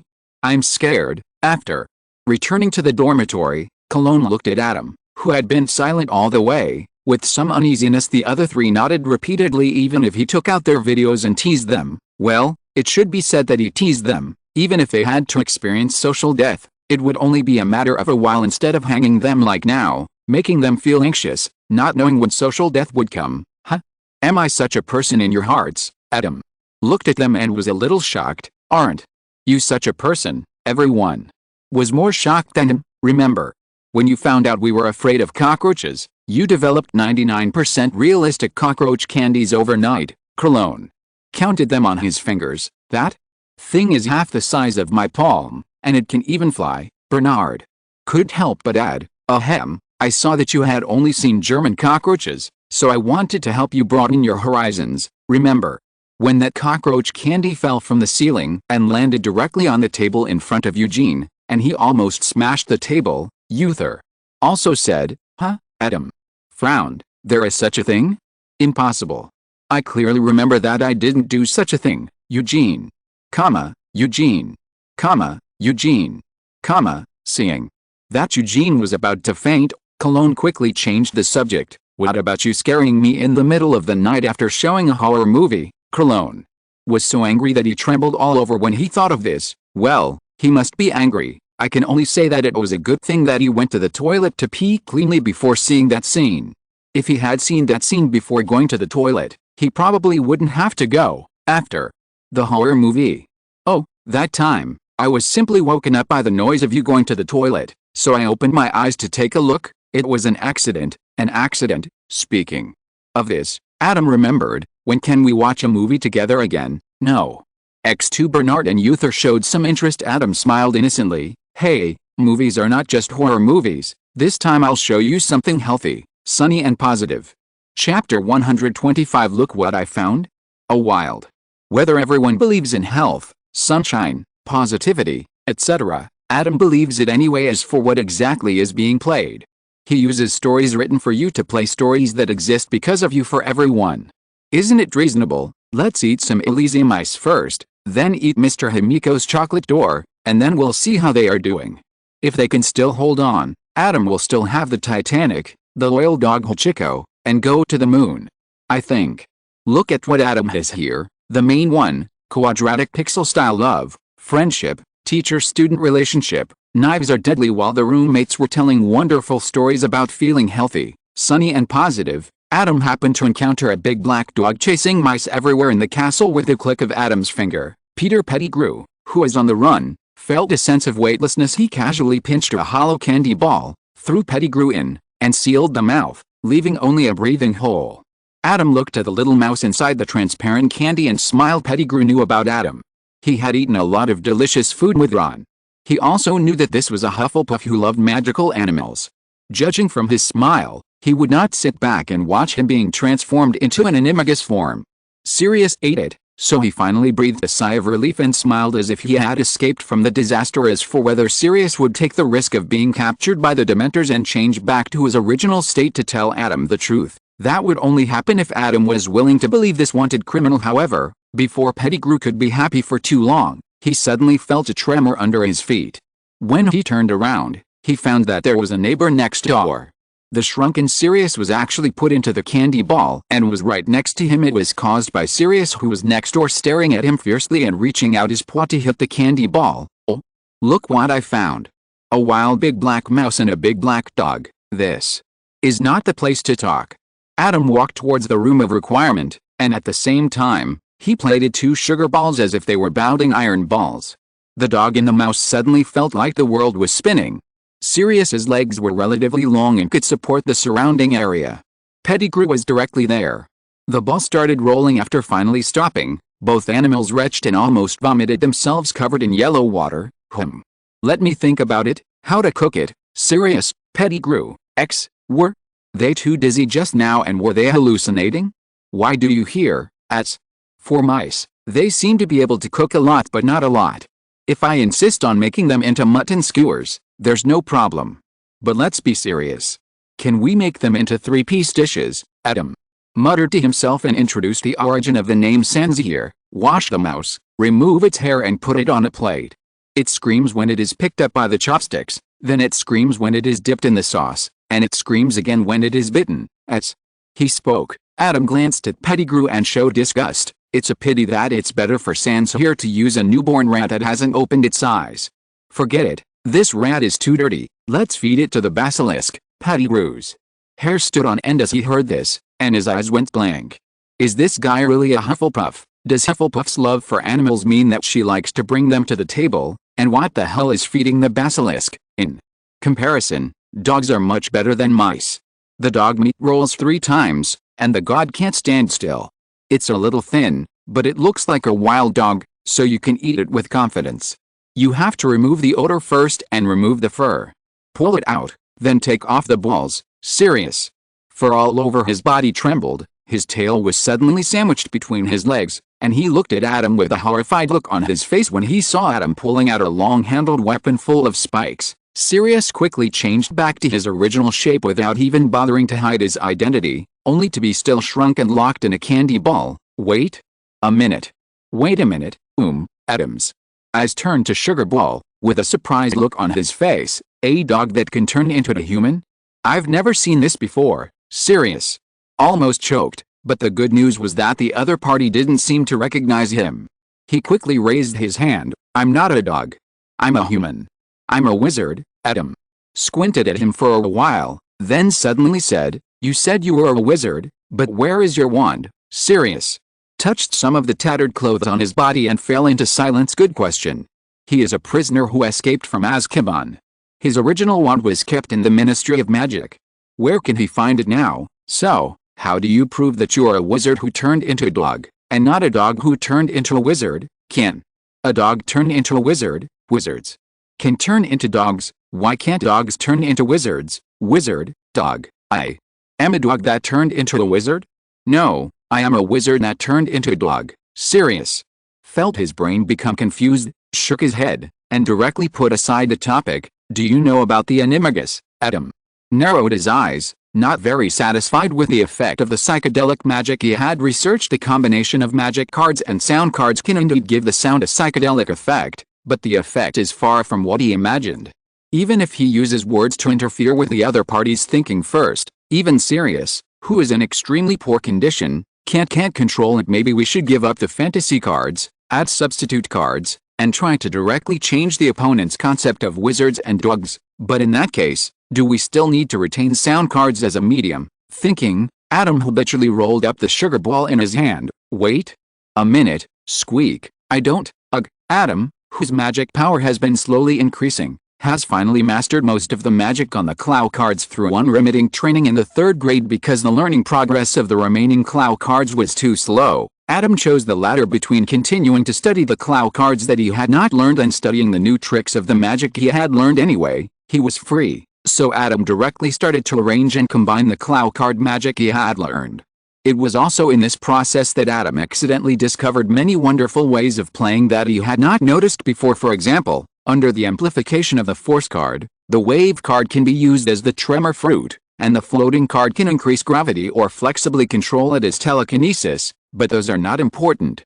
The most important thing is the Divine Sword Thunder control secret that Adam accidentally developed. Actually, he has been thinking about it for a long time. First, take out a yellow talisman, use the Floating card to control it to float in the air, then casually use the Double card to copy a row, burn it with the Fire card, then use the Sword card to change the wooden sword to point to the sky, recite the formula, and finally use the Thunder card to attack. Although the participation rate of other magic except the Thunder card is 100%, but the output rate is 0, the whole process mainly plays a role of delaying time. But this set looks really cool, and if you feel it is too slow in the real battle, it is actually not impossible to use the sword finger directly, as long as you remember the formula. In addition, there are sword cards plus double cards plus floating cards plus force cards of Wanjian Gizon, frozen cards plus fog cards plus snow cards of Frost Nova, storm cards plus elimination cards of Datun Feng. Adam originally wanted to use the wind card and the cardless card to make a combination,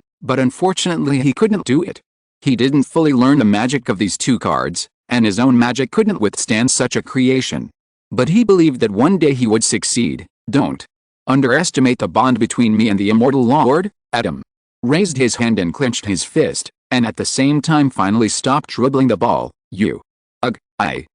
End of this chapter. Thank you very much for reaching the end. Don't forget to like. Looking for more exclusive content and immediate access? Subscribe to our Patreon. Remember, every like, subscription, or donation encourages us to continue. Thanks to everyone, see you in the next video.